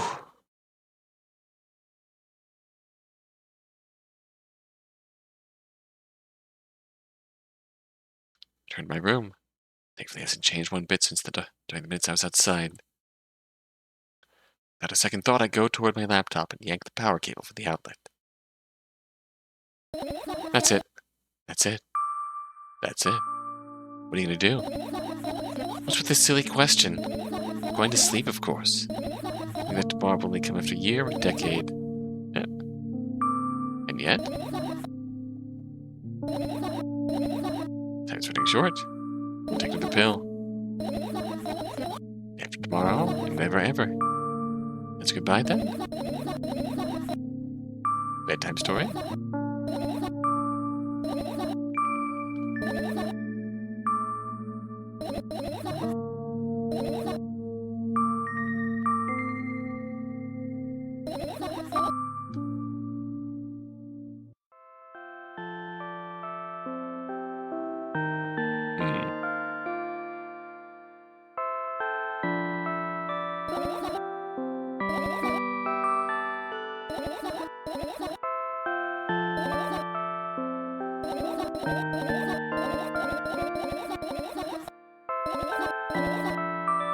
Well, there's a hand's gesture.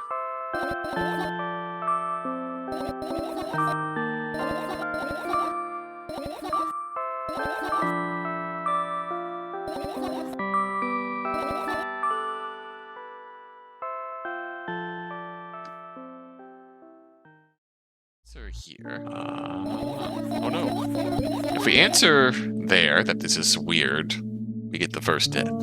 Instead of asking silly questions, help me find my fireflies. Alright.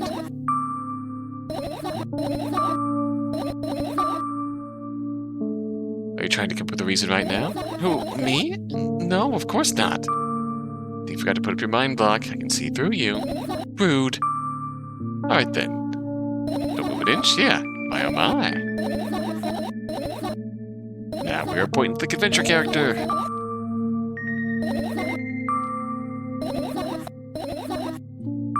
Oh no. Oh yes.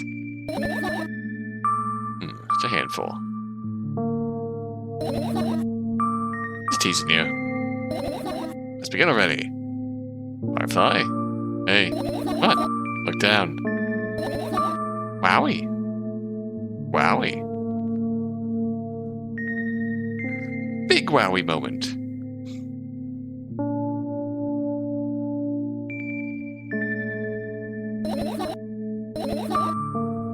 One down. Let's look for the others.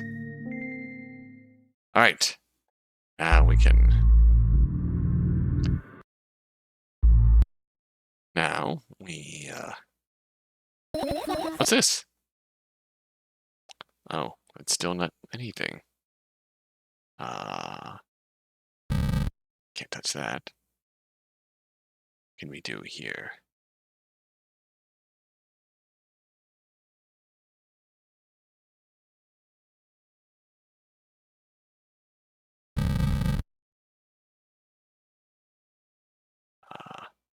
Just go for you. Look, we've already gotten all the fireflies. We've already seen them. So the other two cases here. If you want me to revisit and reread properly one of them, let me know. In case you...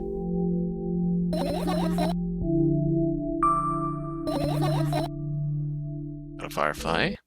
Get 2 fireflies from here. Calm down, you already fixed that.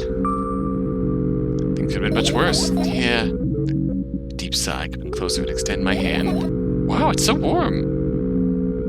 Oh, overturned. Firefly, hooray! Firefly obtained. And, is there a firefly here? Did you fall asleep? Huh? What? No fireflies here. We can pull up the school bag. Senseless and cruel. You were there, but I don't care. Is it me you're laughing at? What? Never. After all, you're not my pet. Hee. Not go along with this nonsense anymore. Got it? Got it. That was... hey, it was on purpose this time. That was inside your bag instead. Alright, books.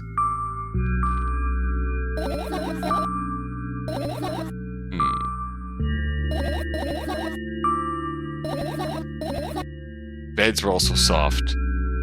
Now, she says the beds were also soft. That also makes me think of that she spent a lot of time in the nurse's office. Never graduated though. Stay there. It's the day that her dad pulled her out.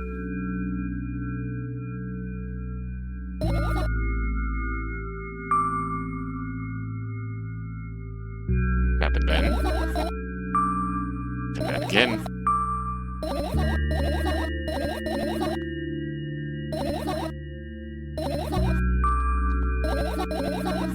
Driving into the school building while I was scratching and biting. Teachers didn't interfere. The scene was ordinary for them. Who knows what the little brat is done. Pushed me into the car. We drove up in complete silence. Tell me again. Dad bought milk on our way home. Again. I hate milk so much. Mom was not home. Again. I hate Mom so much. What happened next?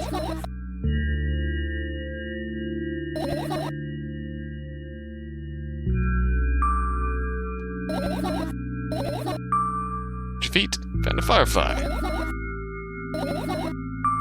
Wonder why. Continue searching? Let's finish searching, actually. Close your eyes. Is our dream different? Is our dream not milk? Oh. This is new. Hello. Thank you for choosing our pizzeria. No, this place is so empty. I don't feel particularly good or bad because of it. I'm all alone, but at the same time it feels like I'm not.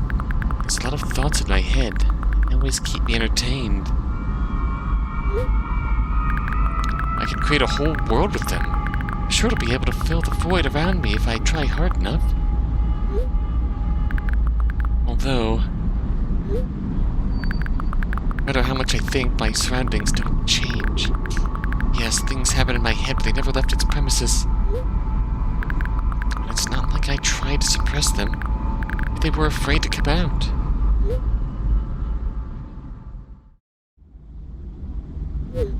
What kind of pizza would you like to order? Oh yeah, we're getting pizza. Anyway, there's so much space in my head that could be put to good use.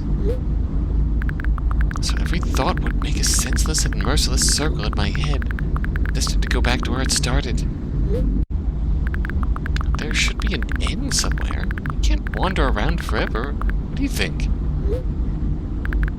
I know it sounds scary, but it's not scarier than constantly existing among the void. This place is safe, and nothing bad will happen here. Nothing good will happen here either, though.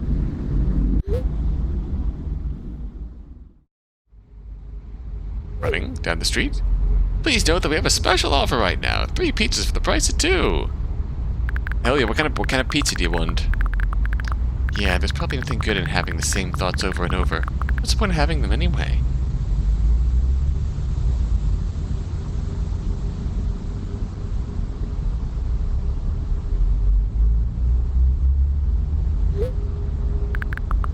I'd have escaped from here, but I feel like my thoughts aren't helping me at all.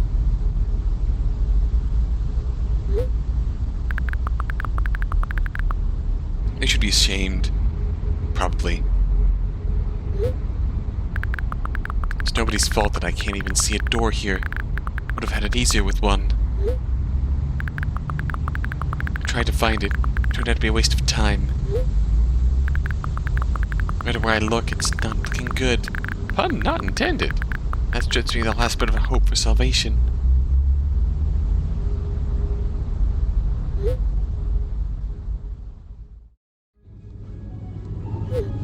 We also have a discount program for new customers. You can learn more about it on your account page.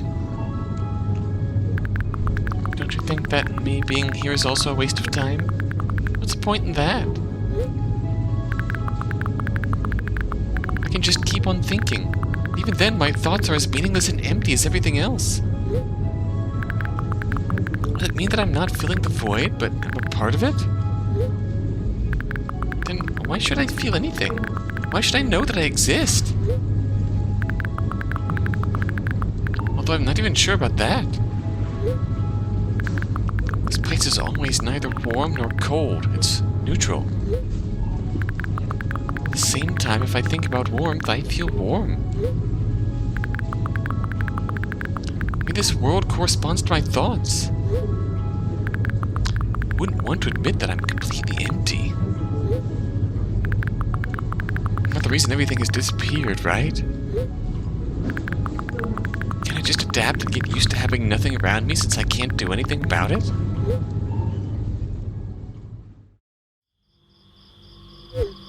Are you ready to make your order? Yes, that's right. I shouldn't care. It's empty here, and it makes me feel neither good nor bad. I'm all alone, but at the same time, it feels like I'm not. There are a lot of thoughts in my head. They always keep me entertained. I can create a whole world with them. This place is safe, and nothing bad will happen here. Nothing good will happen here either, though. Me being here is a waste of time. I don't feel the void. I'm a part of it. This strips me from the last bit of hope for salvation. Again with that line. Don't fill the void. I'm a part of it. I shouldn't care. It's a simple line, but that's feels like there's a lot of meaning to that. I don't fill the void. I'm a part of it. Like, I am not lost in this pit of non-existence. I am non-existence. I shouldn't care. It's empty here, and it makes me feel neither good nor bad. This is also going in circles. It's nobody's fault that I can't even see a door here. What's the point in having one? I feel like nobody is helping me. I should feel ashamed. I wouldn't want to admit it, but I'm all alone here. I can't do anything about it.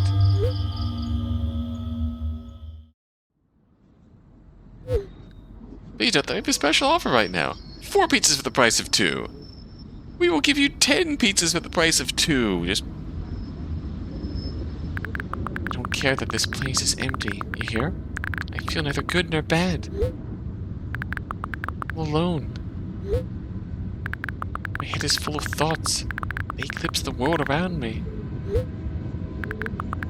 This space is pretty cramped, but at least it's safe. This ambient noise is fucking with me. Even though I'll never feel good here, playing this with headphones, the ambient noise is fucking with me. Does that mean existing is a waste of time? Decide.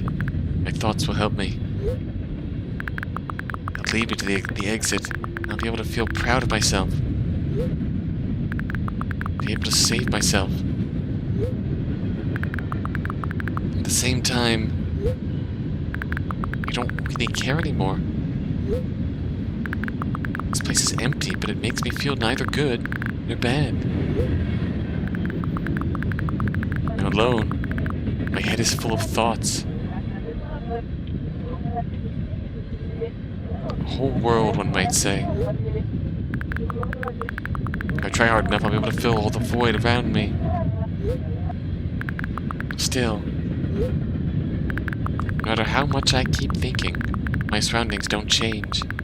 Yes, something happened outside of my head, but... what was it? There's not enough space for my thoughts. It's already filled with something else. Even if there's nothing around me, I'm still here. And my head is full of thoughts. All thoughts head full if I try hard enough. So the world isn't empty after all. Can't see anything.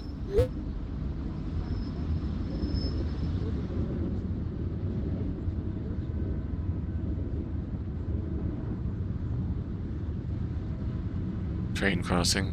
Oh no. I should time out. Please reload the page. Oh?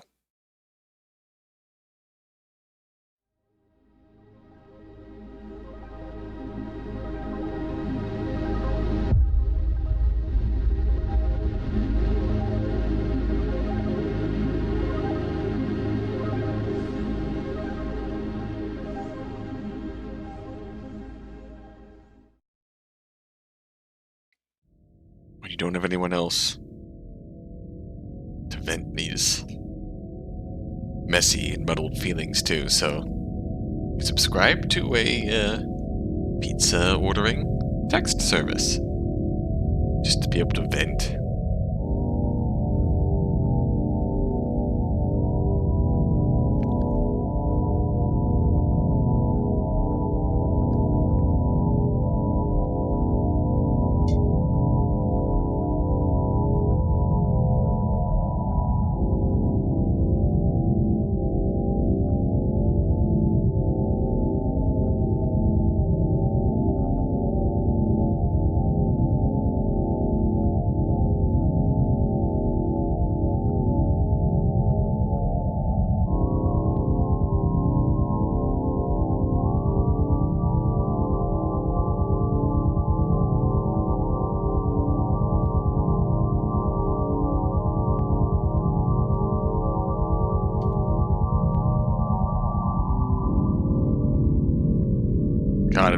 worse, you saw the achievement that popped up that ending. It's called Are We Friends?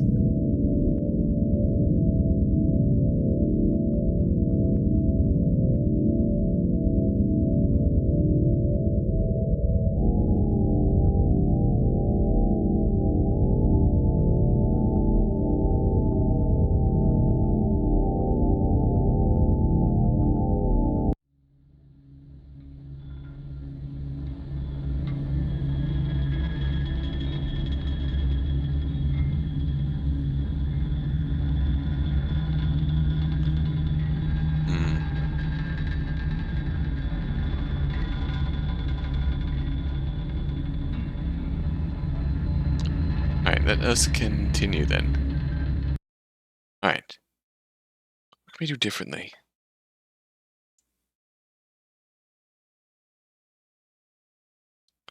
The guide, I did check a guide after we got milk ending twice. Milk ending, on one hand, getting the first death locks us into the milk ending. The other hand, if we mess up, we also get milk ending.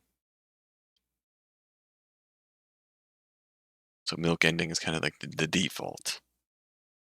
So I think our next course of action,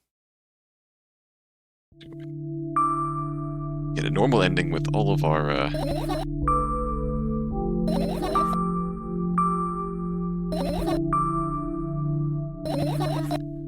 fireflies.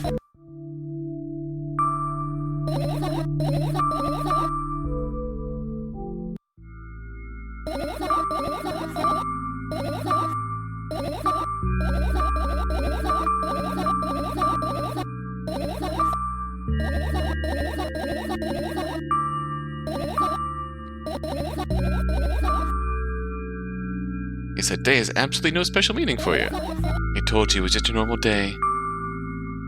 Okay, good.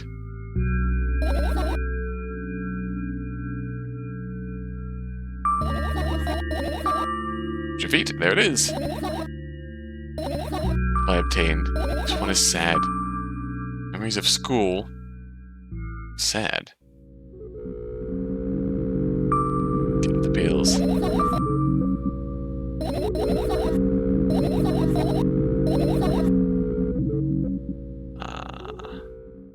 Got you. Got you. You.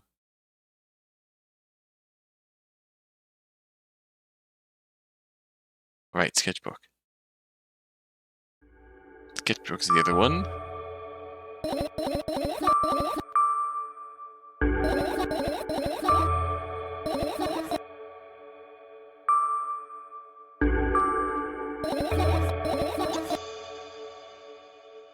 Alright, flip, flip, flip. Open your eyes. Okay, just do it. Calm down. Calm down, calm down, calm down!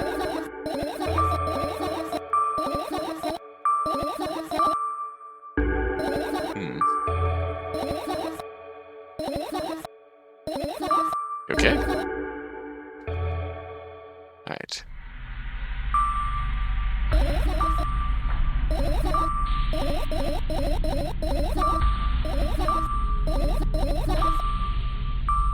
Right, imagined. Alright. Firefly.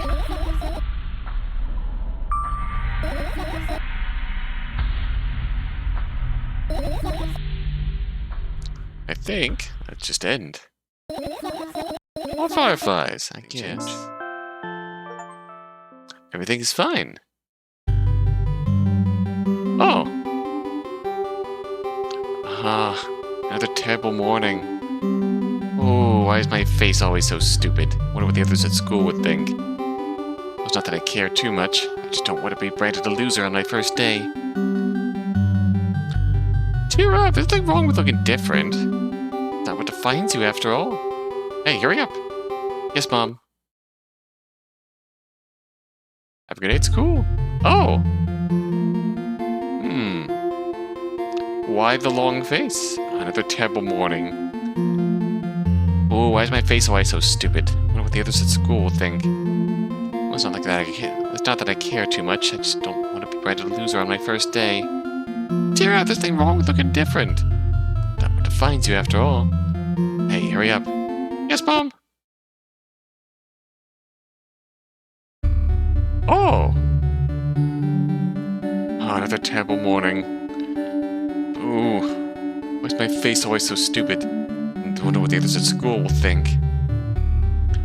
It's not that I care too much, I just don't want to be branded a loser on my first day. Cheer up, there's nothing wrong with looking different. It's not what defines you after all. Hey, hurry up. Yes, Mom. Looking different? Yay.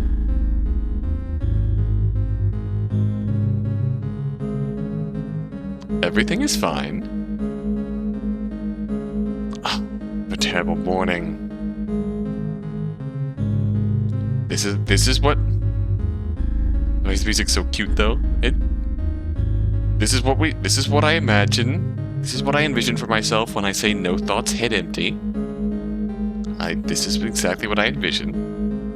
Ooh, why is my face always so stupid? What the others at school will think.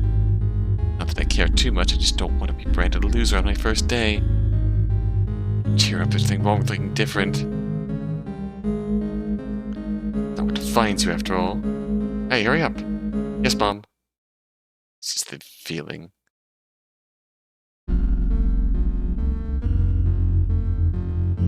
Oh, this is just a bad hair day. Another terrible morning. Why is my face always so stupid? What if the others at school will think? Not that I care too much, I just don't want to be branded a loser on my first day. Cheer up, there's nothing wrong with looking different. Differently different. That's not what defines you after all. Hey, hurry up. Yes, Mom.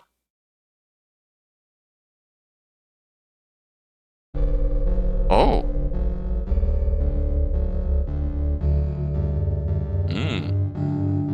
Hello there. Oh, another terrible morning. Oh, why is my face always so stupid? What if the others at school will think? It's not that I care too much, I just don't want to be branded a loser on my first day. Cheer up, there's nothing wrong with looking different. Don't mind the extra me. Wanting me in the mirror. That's not what defines you after all. Hey, hurry up! The extra me with extra dead eyes. Yes, Mom. Anyone else?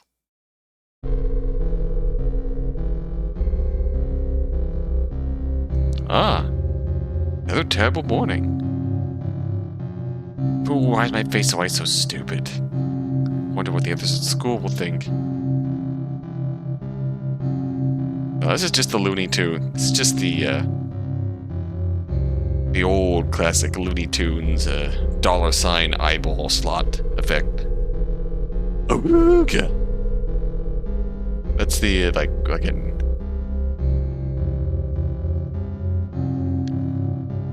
What's his face?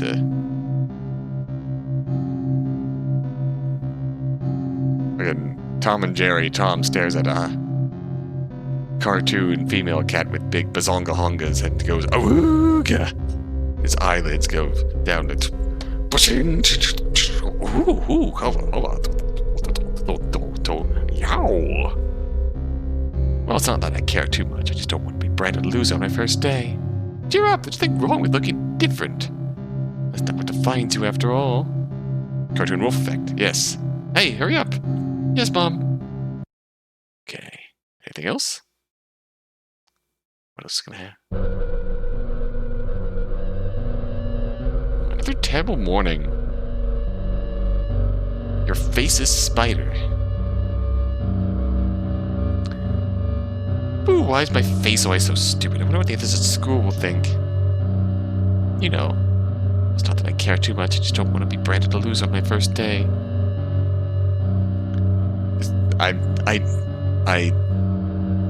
Haha, funny joke. But I can only imagine the feeling of looking at yourself in the mirror, and there's the metaphorical looking at yourself in the mirror and not seeing Not looking at yourself in the mirror, 1, not liking who you see, 2, not recognizing who you see, and 3, very much seeing something akin to this sort of unnatural distortion. Hallucination. Dear, there's nothing wrong with looking different. It's not what defines you after all. There's many stages to this being very serious. Hey, hurry up! Yes, Mom. Anything else? Oh! Another terrible morning. Ooh, why's my face always so stupid? What the others at school will think. Well, it's not that I care too much. I just don't want to be branded a loser on my first day. Cheer up, there's nothing wrong with looking different. Not what defines you after all. Hey, hurry up. Yes, Mom. Any more? Got any more bad days? Oh, good morning. I feel wonderful today. Can't wait for my first day at school. Hey, hurry up. Yes, Mom.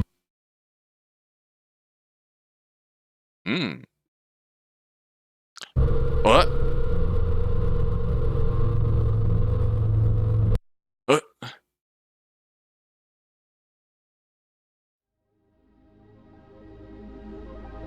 God, the animation's still beautiful. The animation segment's still utterly beautiful.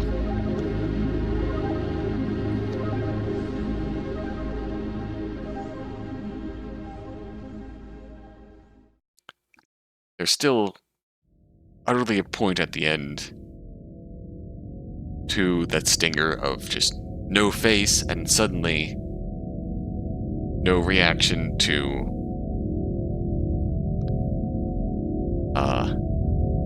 my face being ugly, as it is in the other repeated segments, repeated days and various perceptions of herself. I feel like the implication there is one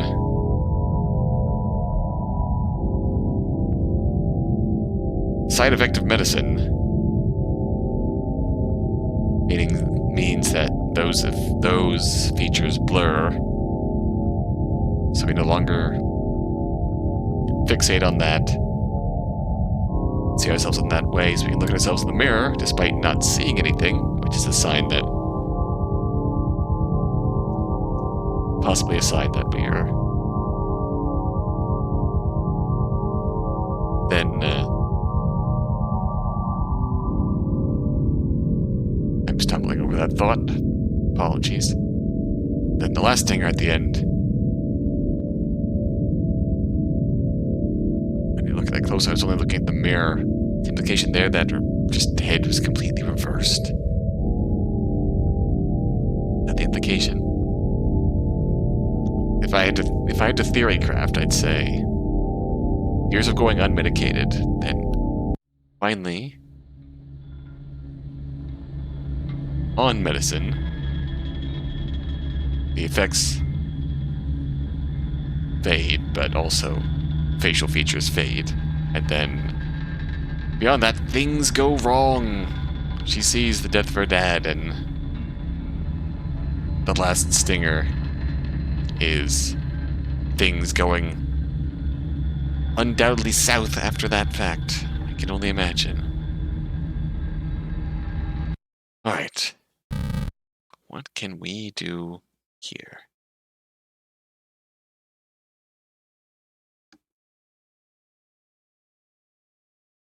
There's about 3 endings now.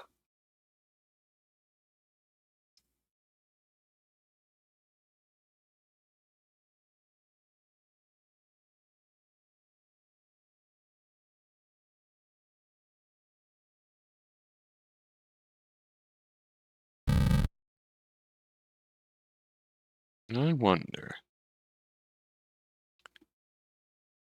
So what have we done so far? Gotten all the fireflies.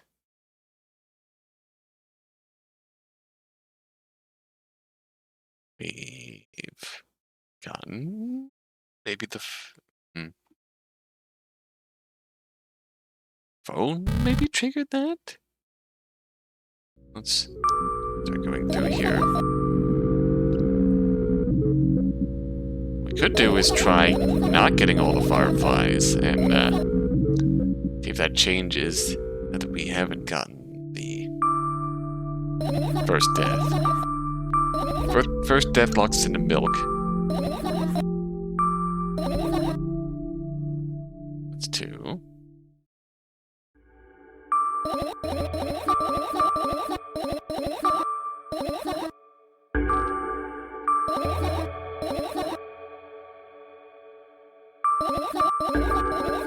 Calm down, calm down, calm down, calm down, calm down.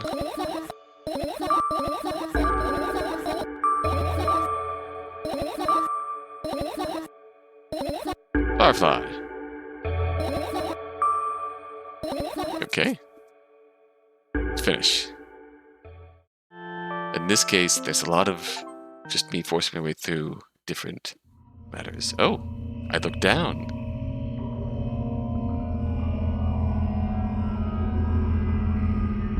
I wake up immediately, almost lose consciousness from horror. A thin metal stairway snakes around a giant column, disappearing into the darkness. I press myself into the cold wall and pray that I freeze into it. This feeling, I know I spent a couple of hours of days here. I don't know how high the column is. I don't know whether I'm going up or down.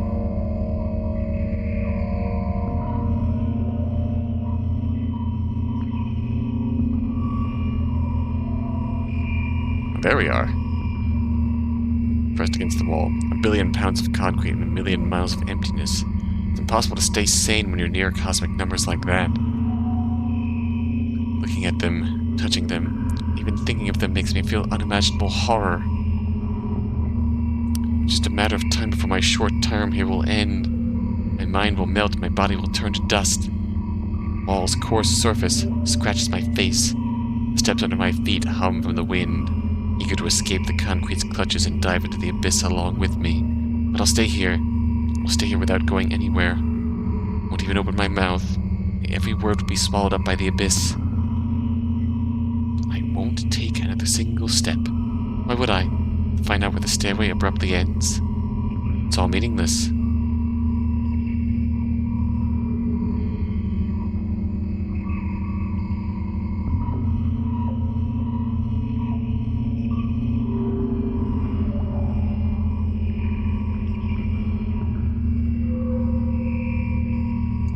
Many units of time pass, but I'm still unmoving. My whole body is trembling, but then I realize it's the whole space around me that is trembling. It can't wait to destroy me. I should gather my will and at least turn my head. That thought doesn't stay in my head for long. It's torn out with inhuman force. Unaware of what's about to happen, I slowly turn my whole body with a squeak. No, this is not what I wanted. Don't! Whoa!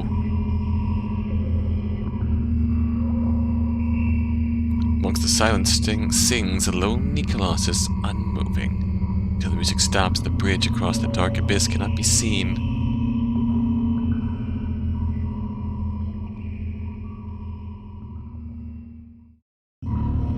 Ooh!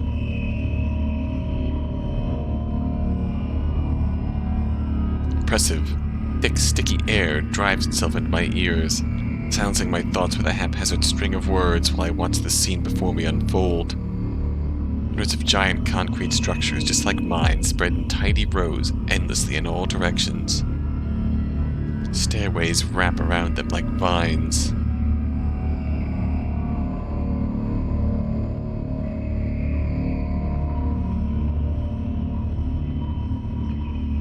There, at the end of this world, there is a person smiling. This world still exists. And all that makes it both exists and not. All that makes it both exists and not. I try to erect a mind block, but to no avail. My brain is already at the mercy of the super creature. A moment passes and I realize that my body doesn't belong to me either anymore. My legs start moving on their own. The only thing I can do is choose the direction. Up, down, or... The crowd notices the blood on Wozek's hands. Runs away. Mendel appears. He has nothing human about him, apart from his excessive grace and hidden elegance. walks out on the center of the stage. First act begins. All the world's a stage. Foreign thoughts become even more coherent. There's less and less space for my own. Do you feel the connection to your body clearly, or does it still cause confusion and fear? You've been living through that fear a lot recently. How did it manifest exactly? Answer honestly, don't hide anything. Now, that sounds like a therapy session. That sounds like a quote from therapy. Oh, ominous drums. We're going down. Decide to descend. Descend.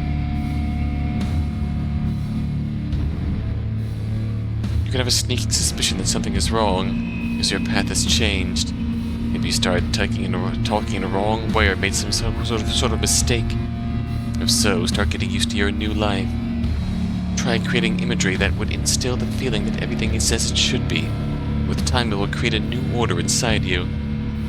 Don't doubt that you're going through some hard times, but you have to make sacrifices. Grow up. Only then you'll be able to obtain the meaning of life. Do you get it?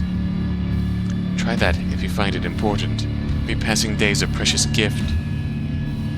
If you share a piece of that gift with the world even once, it'll seem like a speck of dust. Do you get it? No, I'm sorry. I won't get that then. Do you get it? Do you get it? Do you get it? Yes, even you get it. When you notice how people look at themselves in the mirror, when you look at your own reflection and realize that it exists in reality, do you understand how exactly it exists?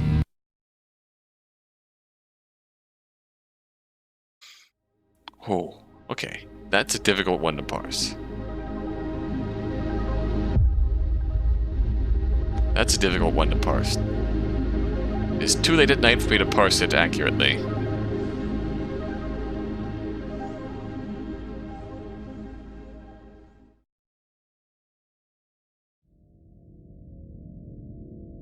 Oh man.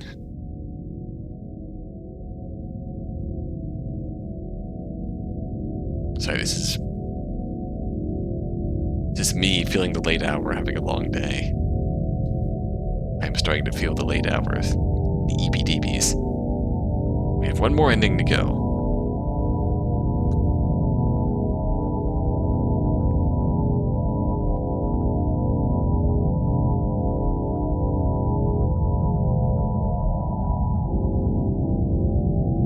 I will fully admit I'm checking guide right now to make sure I don't accidentally do something wrong here. Okay.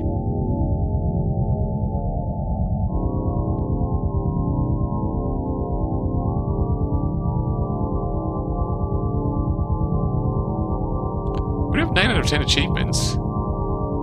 Last one is probably the last ending.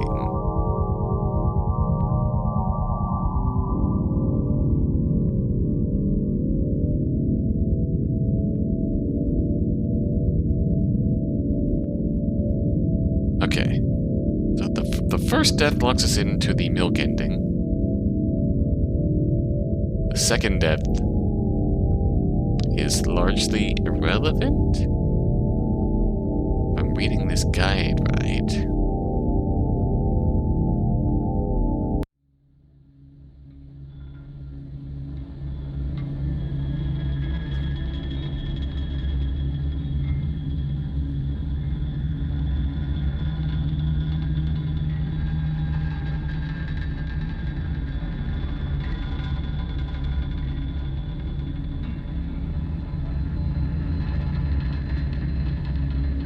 Reading this guide right, triggering the second death is,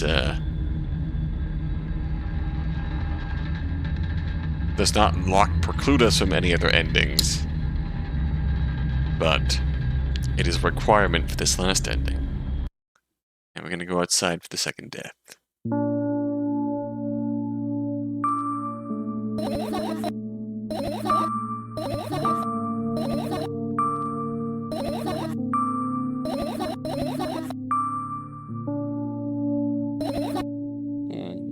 It still hurts to say, but just for a couple of minutes, okay? It still hurts that still hurts to say. It also forces her to go out and do something that makes her anxious.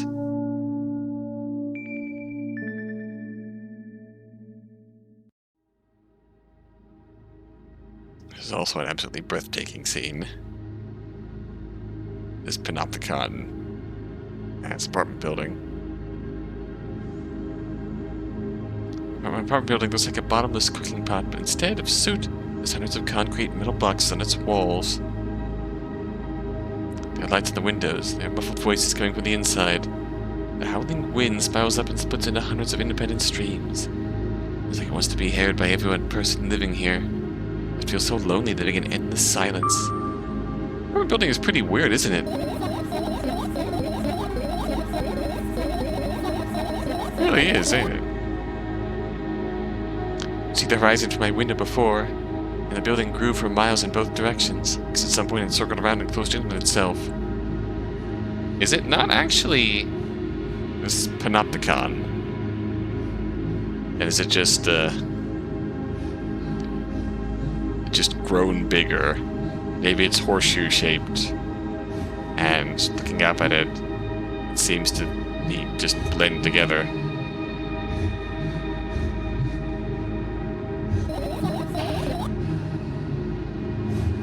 It's entirely possible. Nothing unusual about that. How do you feel? Definitely feel. Sometimes that's more than enough. Still, you're anxious, aren't you? Of course. Moreover, I'm completely terrified. Wasn't that obvious? Looking in every direction, but not up. Ah, this. I've already told you, haven't I? About what? Ah, you know, small stuff. Can small stuff make you terrified? It's hard to explain. I climb a middle railing and let my legs hang down. I sneak short glances at the abyss from time to time. It replies with angry, cold breath. That's how we interact, like old friends. Sometimes I feel like the whole world pretends to be crazy, as if it's trying to make me believe in something that doesn't exist. That's weird, isn't it? Yes, but at the same time, it makes me feel a little bit happy. Everything around me was created for my sake. To deceive, trick, or confuse me. If that's true, I guess I'm not so crazy myself, after all. You believing in this is the definition of craziness. You're probably right. A gust of wind blasts against the pot's walls, smashing the glass to dust and blowing away the concrete crust. I, on the other hand, feel a gentle breeze that only ruffles my hair. I still haven't come up with a code word. You don't remember your promise. You don't need the code word anymore. Unlike when this happens, I want to remember certain things only when I want to. Unless you've made the promise. I'll keep it, but you need to keep in mind that from this moment on, every word will bring me pain. Bend down and imagine falling into the abyss. I have exactly 2 minutes before I meet my end. It is all imagined falling.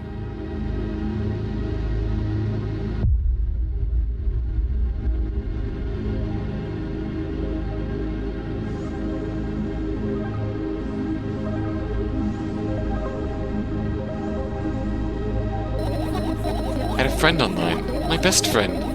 We thought the combination of letters he used instead of his name wasn't that cool. The combination of pixels he had instead of his photo was also boring and unattractive. This is so strange and wrong, breaking the rules of being online. Why was he doing that? Maybe his code was a few lines short. A combination of pixels. Could it also be that he was just a normal person with a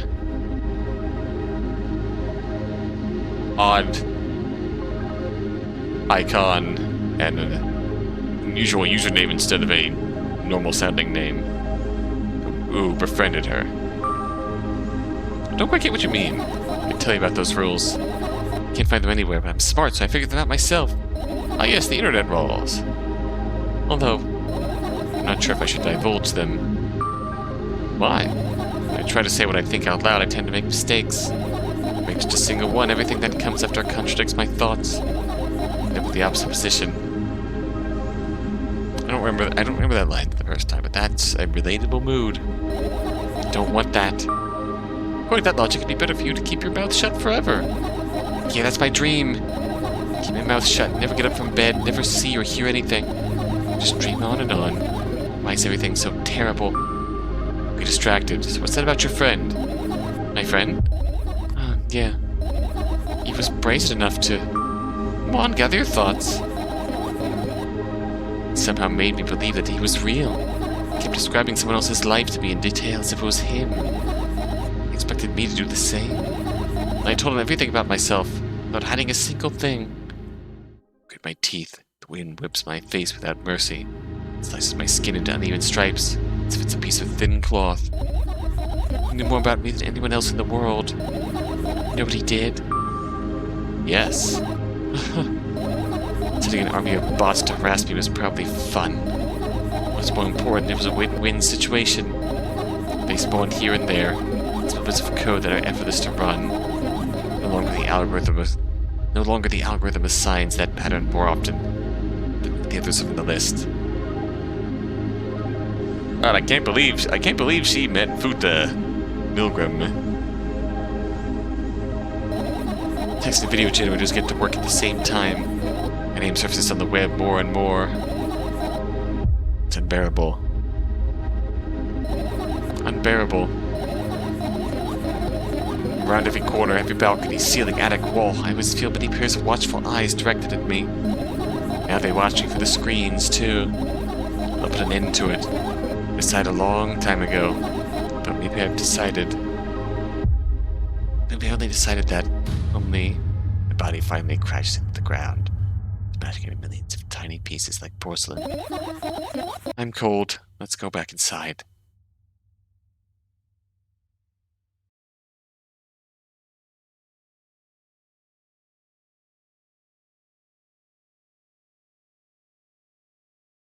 I returned to my room. Thankfully, it hasn't changed one bit during the minutes I was outside. Without a second thought, I go to my laptop and yank the power cable from the outlet.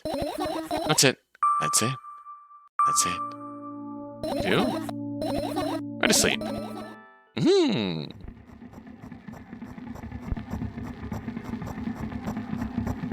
Wake up lying on the cold floor in the center of a cramped room. Look around without standing up. There's no furniture, just naked walls and a single door. I hear muffled sounds coming from the other side of it. Scary sounds. What outside? I hug my knees and wrap myself in my sweater like it's a blanket. It's no use. I'm chilled to the bone. The room is pretty spacious, but I still can't shake the feeling that I'm trapped inside a suffocating casket. The faint blue glow that sneaks in through the keyhole only adds to that feeling. I don't know what's outside. It's if on cue an inhuman roar comes from the other side of the door. It becomes louder and louder, more and more distinct with every passing second.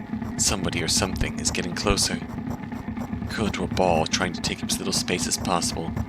Making me invisible will become smaller in some miraculous way. Meantime, the howl becomes unbearably loud. But only for a moment. Then it sheepishly backs off until I can't hear it anymore. I finally decide to stand up. If I do that, I hear another strange sound. It's coming from right above me now. The ceiling moves upward, squeaking. Small debris is falling on my head. I think she's afraid of the ceiling cracking and falling. I squint a little, then raise my hand as trying to touch the ceiling. It suddenly starts to rise quicker and instantly disappears into the darkness. And this roof. Not in a casket anymore. It wasn't exactly a casket now. It was a well in the form of a casket. The room becomes darker and colder. I'll do something at some point.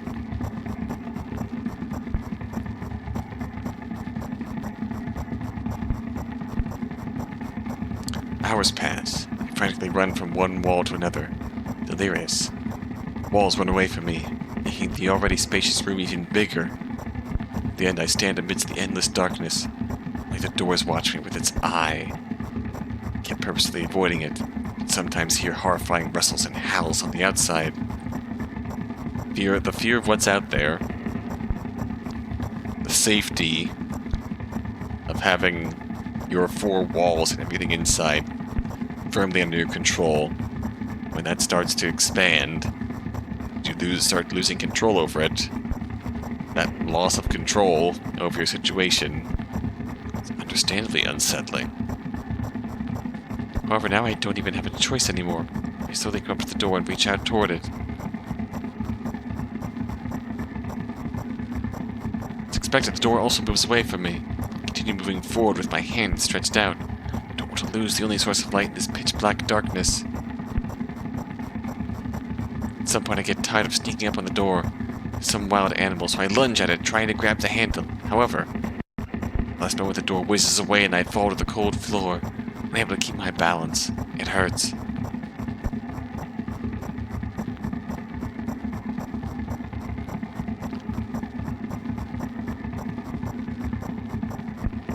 Stupid door. Stupid, nasty, cursed door. I hate it. I hate you. I scream at the top of my lungs. I finally let out all the despair that I had bottled up. I suddenly realize how horrible the situation I ended up in is. Firmly, aggressively milked.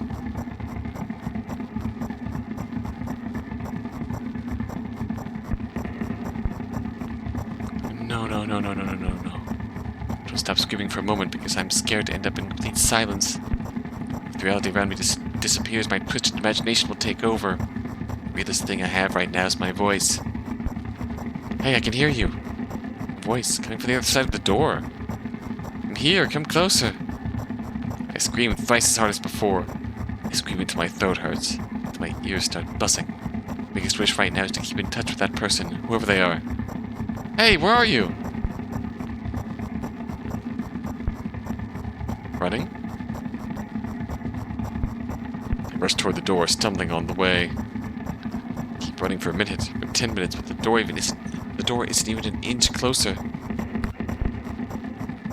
At the same time, the distance between us hasn't grown either.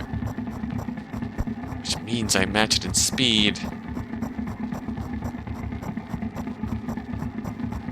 I just need to make one final push. I gather the last bit of strength I have and push my legs off the ground. Nani! The jump feels like an eternity. I stretch out my hand, almost touching the scratchy wood.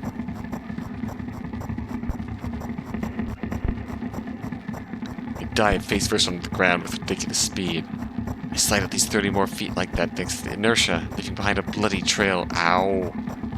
My hand is still outstretched, trying to grab empty space. Ah! Oh, wait, thing hurty. Tears stream down my face, making the numerous scratches burn.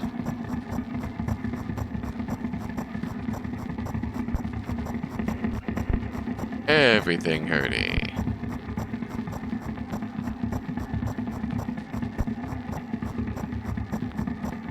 Try to wipe them.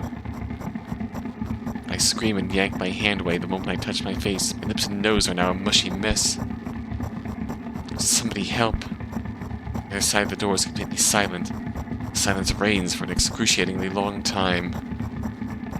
However, at some point, that silent torture ends. Hey, I can see you! I try to reply, but stifled whimpers come out of my throat instead of words. Are you hurt? Yes. Yes. I stand up from my knees despite continuing to cry. Take a couple of deep breaths and start running again. Keep running for hours. I feel like the door is closer to me by an inch or two now. I almost let myself stop for rest at that, though. I can't rest. Catch up to it sooner or later. The voice on the other side of the door keeps asking me how I feel. I let out heavy, ragged breaths in reply. I'll fall from exhaustion if I utter even a single word. Still, I'm thankful to them and don't want them to be silent. After another hour passes, I barely scratch the handle with my nails. I'm almost there. I'm so scared. Why aren't you doing anything? Why are they doing this to me? Don't they understand how painful this is for me? Almost there. You're scaring me. Go away. Rage fills my brain. I ignore the pain in my bones and channel all my strength into one final jump. No, go away! I firmly grasp the handle and open the door. Blinding light hits my eyes. I lose the ground beneath my feet and start falling.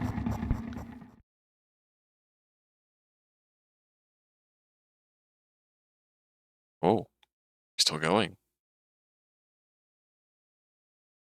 Lost our fourth dimension. Lying face down in the grass. I smell water, earth, and the dampness of the night. Grass, of course. The wind. The wind tickles the back of my head. It howls and jumps around restlessly. Man, I hope my voice has been loud enough this whole time. Lying down like this is unpleasant and rude, but nature is so alive around me with sounds and pretty sure colors too. I stand up full of anticipation. That would be really awkward if we did this whole thing and I see an endless field, a clear sky without a single star, and a pale moon somewhere very, very far away.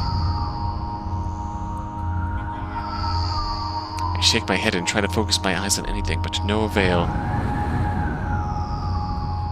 My surroundings are just too vast. I feel dizzy.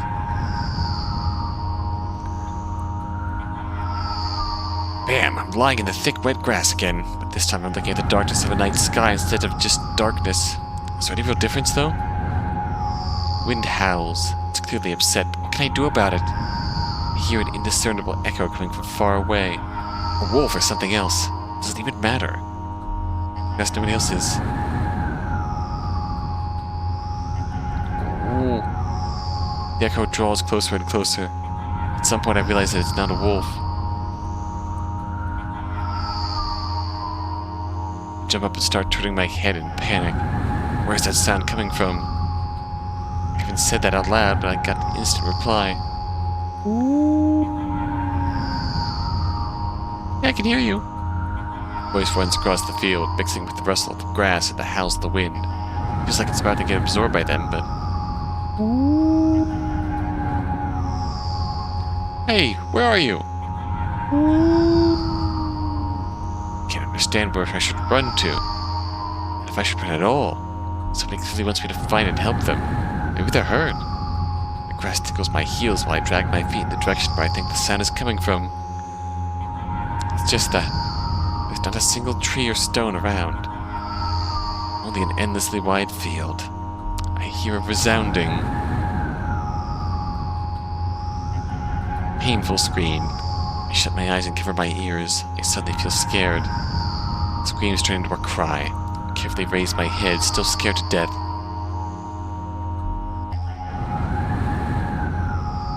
Somewhere very far away, among the thick grass, I spot a silhouette. Just a small black spot that... Yeah, I can see you! The silhouette doesn't move, but the sound is definitely coming from its direction. No, it's not a scream, more like a whisper. Or a wheeze. Are you hurt? No reaction again, just muffled sounds. Is it real? Or... Oh, the green palette here. Yeah. It's the wind going bad. The black spot is just a stone or a tree. Walk away, disappointed. 100 steps, 200 steps. I turn around. Surprisingly, this spot hasn't become smaller. I start jogging. The grass is no longer tickling me. It's whipping my ankles, leaving cuts. Feelings of panic and unexplainable dread grow inside me. Stone, a tree, why the hell is this field endless? I don't turn around anymore. I know that it's chasing me. The sounds reaching my ears become even stranger, louder, more distinct. The wind is bullying me too, I think? Isn't that right? That's the case, right? Finally, I stop, ran out of breath. At the brink of dying, at least I think so. Horrifying voices coming right from behind me. Turn around instinctively and for some reason try to shield my face, but end up losing my balance and falling to the ground. Maybe it's one of the awake people from the first game. Oh yeah. Grass replies with a nasty cackling rustle. The I've had enough.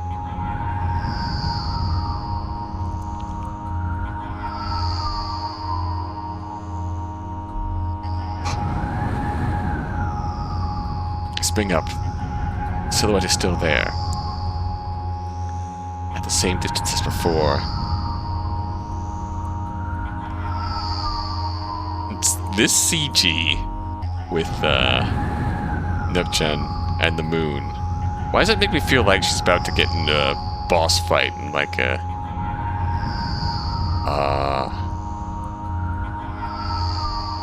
the FromSoft samurai game?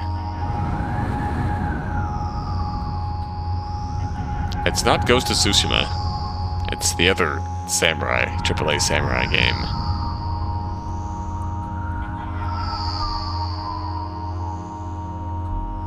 Sekiro.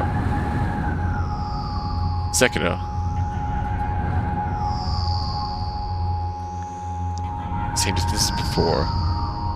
Standing there, without moving an inch. Thank you.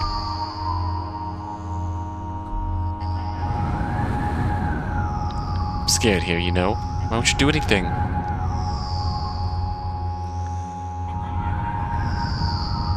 The silhouette trembles and then starts slowly gliding toward me.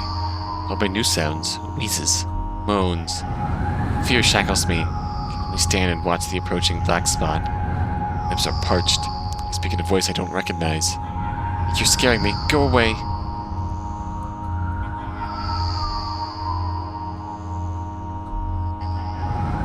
That spot expands rapidly, and in the blink of an eye, most of the sky in the field is consumed by the sticky, cold darkness.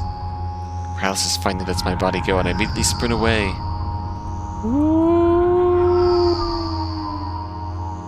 I run so fast that the grass turns into a dark green mush under my feet. I slip up, fall, run again.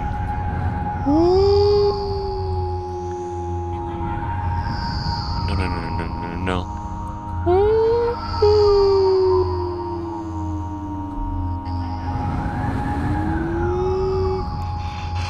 No! Go away! A known force turns my head with a crunching sound, and the darkness consumes everything.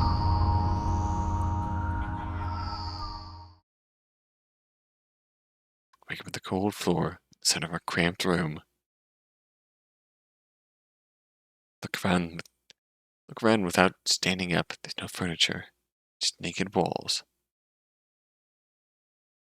He found a way into imperishable night and is about to be assaulted by yokai. Yeah. This is also just a, feels like an infinite loop.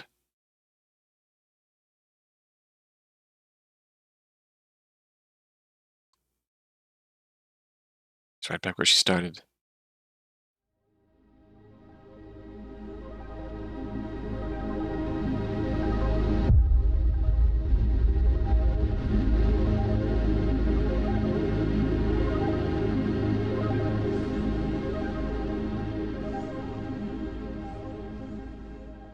Man.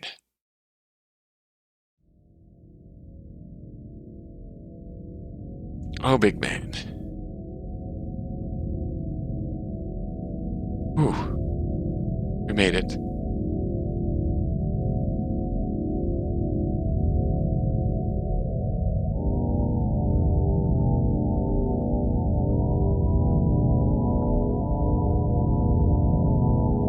We made it, and I'm right at the edge of having to sign off because I'm feeling the big sneaky eepies.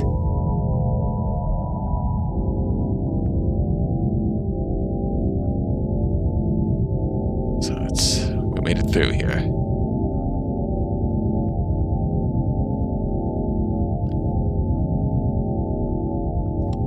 And unpacking this ending, I'm not fully equipped here to unpack this.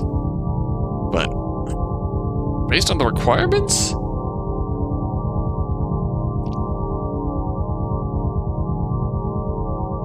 reliving the events in the story that she described to us, no doubt.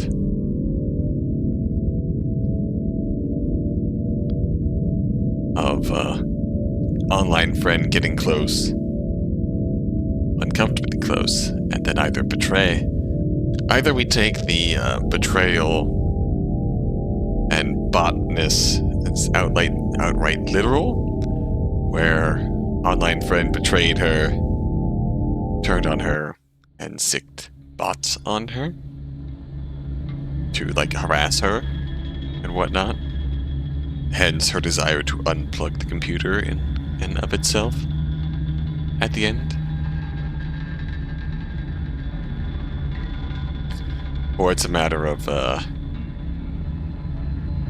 bot started getting too close, or online friends started getting too close, and then, out of fear, that fear and pressure of being known, especially with everything she has going on.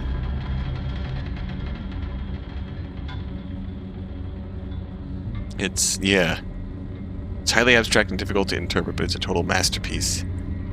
And it's highly abstract and difficult to interpret in the way that absolutely I fucking love.